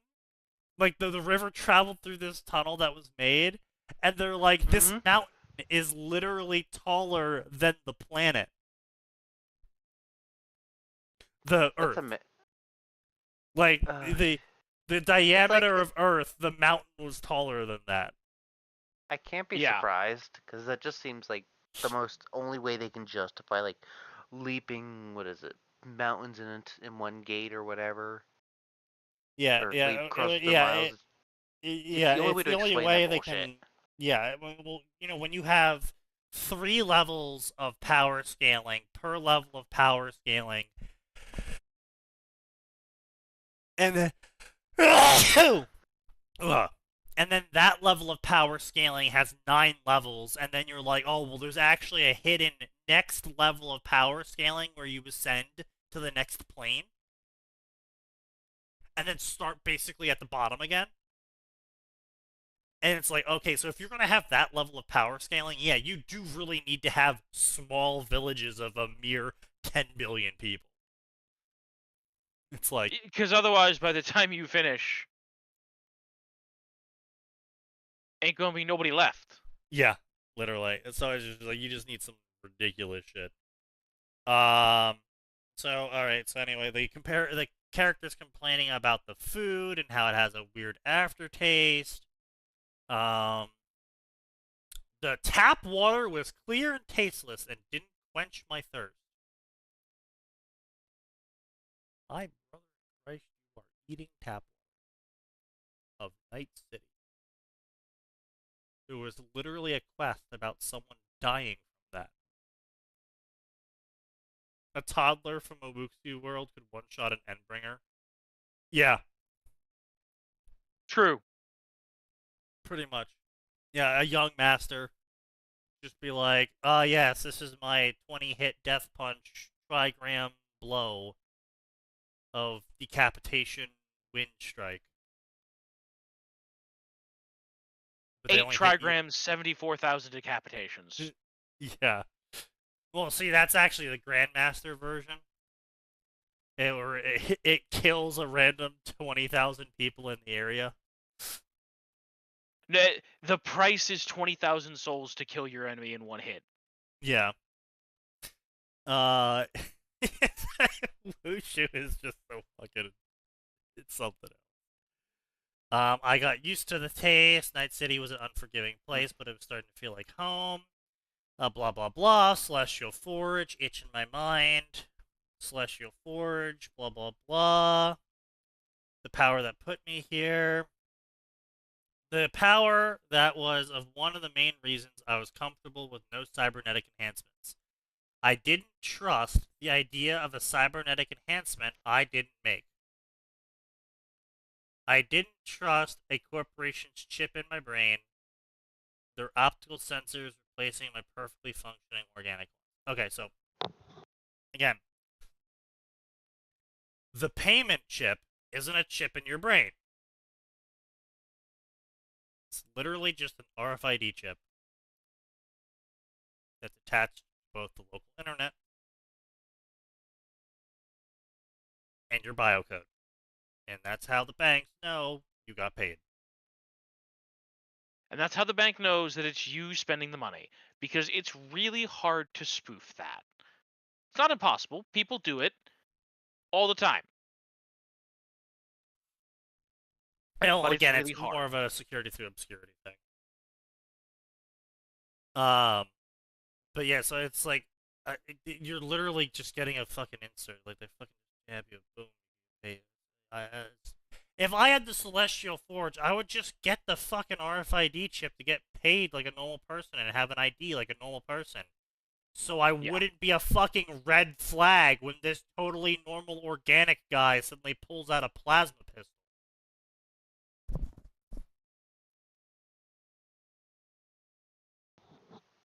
I don't know how far like the Celestial Forge bullshit works, like at the start. Everything. But couldn't he have like? Oh, it's well, like couldn't he have like literally made every himself, tech level from every game, movie, everything. You have to earn the roles, but you have access to literally every tech level that could have ever existed in everything ever. And so you could going literally, to eventually your first get role could be, cybernetics. hey, have a 100-ton assault mech from BattleTech. Go fuck up Night City. True. Jesus fuck. I was just like, couldn't he have just made himself like partially cybernetic and just made his own shits, enchantment, or whatever, so just avoid all this drama? If he rolled any of the 9,999 different tech trees that have cybernetics in them, yes. Yeah. Oh, good lord. So, also, my perfectly good organic ones. My brother in Christ, canonically, there is optics out there that have 20 times better vision than organic eyes. Do you need that? No. But it's a real big fucking needle in your balloon of ego saying my eyes are perfectly fine when someone else has eyes that are 20 times better than yours. What if the author rolls something super overpowered, like from the Foundation? What if they rolled something from Lancer? You know, Lancer, that post, basically Star Trek tier level of post economy, but actually even more than Star Trek has, and they've solved literally everything ever, and they have access to BattleTech, you know, like peak BattleTech technology, and they casually lease it out to civilians for fun. Lancer? What if you roll something from that? You know? Like, even the entry-level tech for Lancer would put you on a level that is so fucking beyond Cyberpunk, it's ridiculous. And that's why I don't like Celestial Forge. Because either the author has to manipulate the roles, and then it's not Celestial Forge, it's just you giving your character powers, like Infant, which I liked because he did it right, or it's you manipulating the roles because you want to give your character specific powers because you don't actually want to use Celestial Forge, you just want the excuse that Celestial Forge gives you to give your character powers. Or the third option, which is the author is actually rolling for it, and it's going to give them a bunch of really scattered random powers that are going to completely take over the story because the author doesn't know how to plan for unexpected. Despite writing a story that's literally about that. So... Oh, good. I've come back at some sort of time. Is this one scene still not done?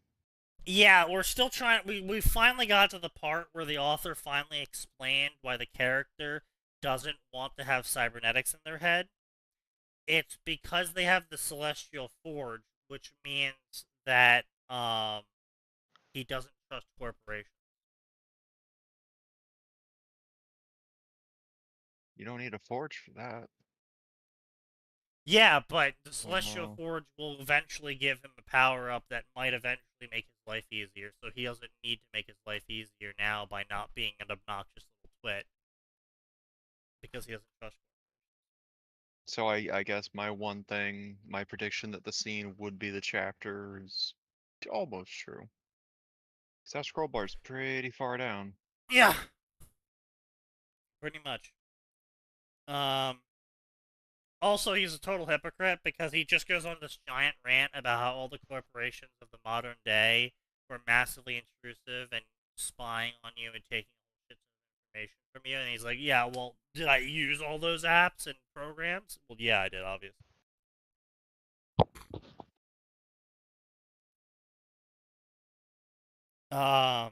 Even the essentials came with a whole... Like, this guy's complaining about needing a ID chip to buy food and water. But then at the same time, he's saying it was totally fine for him not to get a chip to buy food and water with because he doesn't like the amount of invasiveness the corporations have in his life from doing that, but also had no problem with every action of his entire life that wasn't literally done in the real world, and even then, most of that was tracked because your GPS on your phone was tracking you. So the 10% of shit that wasn't tracked makes all the difference, apparently, according to him.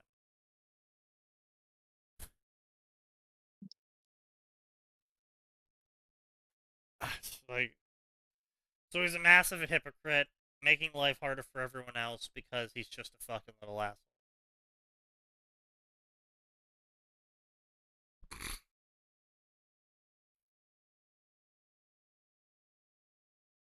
So it's just like, oh, your trauma team's saving you is bad because trauma team tracked your location and your bios.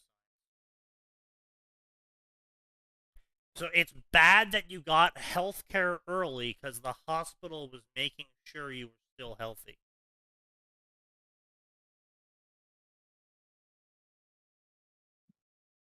Yes, of course. Sure. The credit card monologue. After improperly licking a dog, I became...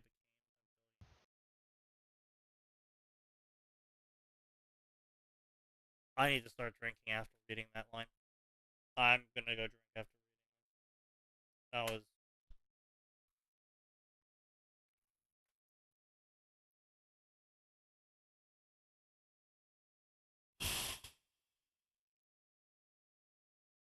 I was,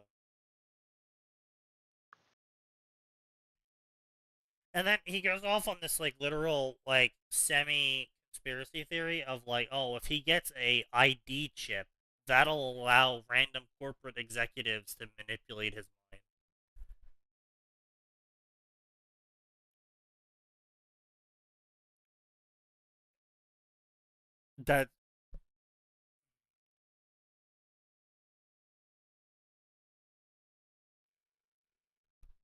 That's on the same level as the time someone told me that the FBI was tracking them by listening to them through the nanomachines in their passport, and that's why they had to destroy their passport. Of course. If I become a citizen with a bank account, executives will mind control me. Okay, buddy. Yeah. Yep. They totally will. Yep. Yep.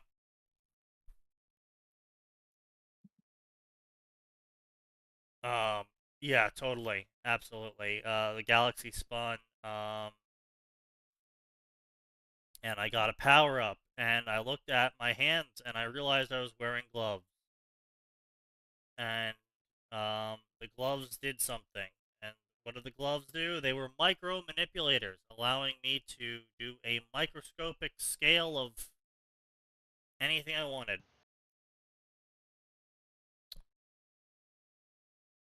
Okay. How the fuck does that work? I don't mean the gloves, because I know what they're from. They're from, Railgun. Uh, but why would getting gloves that could do micrometer work be helpful to you? You are stupid. You don't have any divinely given knowledge on how to make anything. So why would gloves that could let you make really tiny things be good for you? So good for you that you're like giddy as fuck about it. That makes no fucking sense. That's like someone pulling up and being like, "Here's an F-14 jet." Oh, great. Where the fuck do I put it? How do I refuel it? How do I fly it? How do I arm it? Where do I take off? Oh, you don't get any of those things. You just get the jet.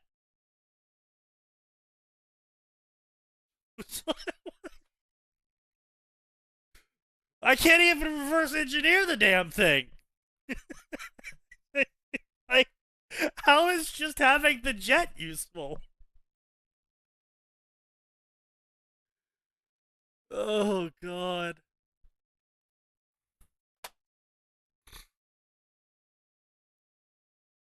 I'm going with 3,000 words per roll. As for points, I guess I'll get 100 points every 2,000 words.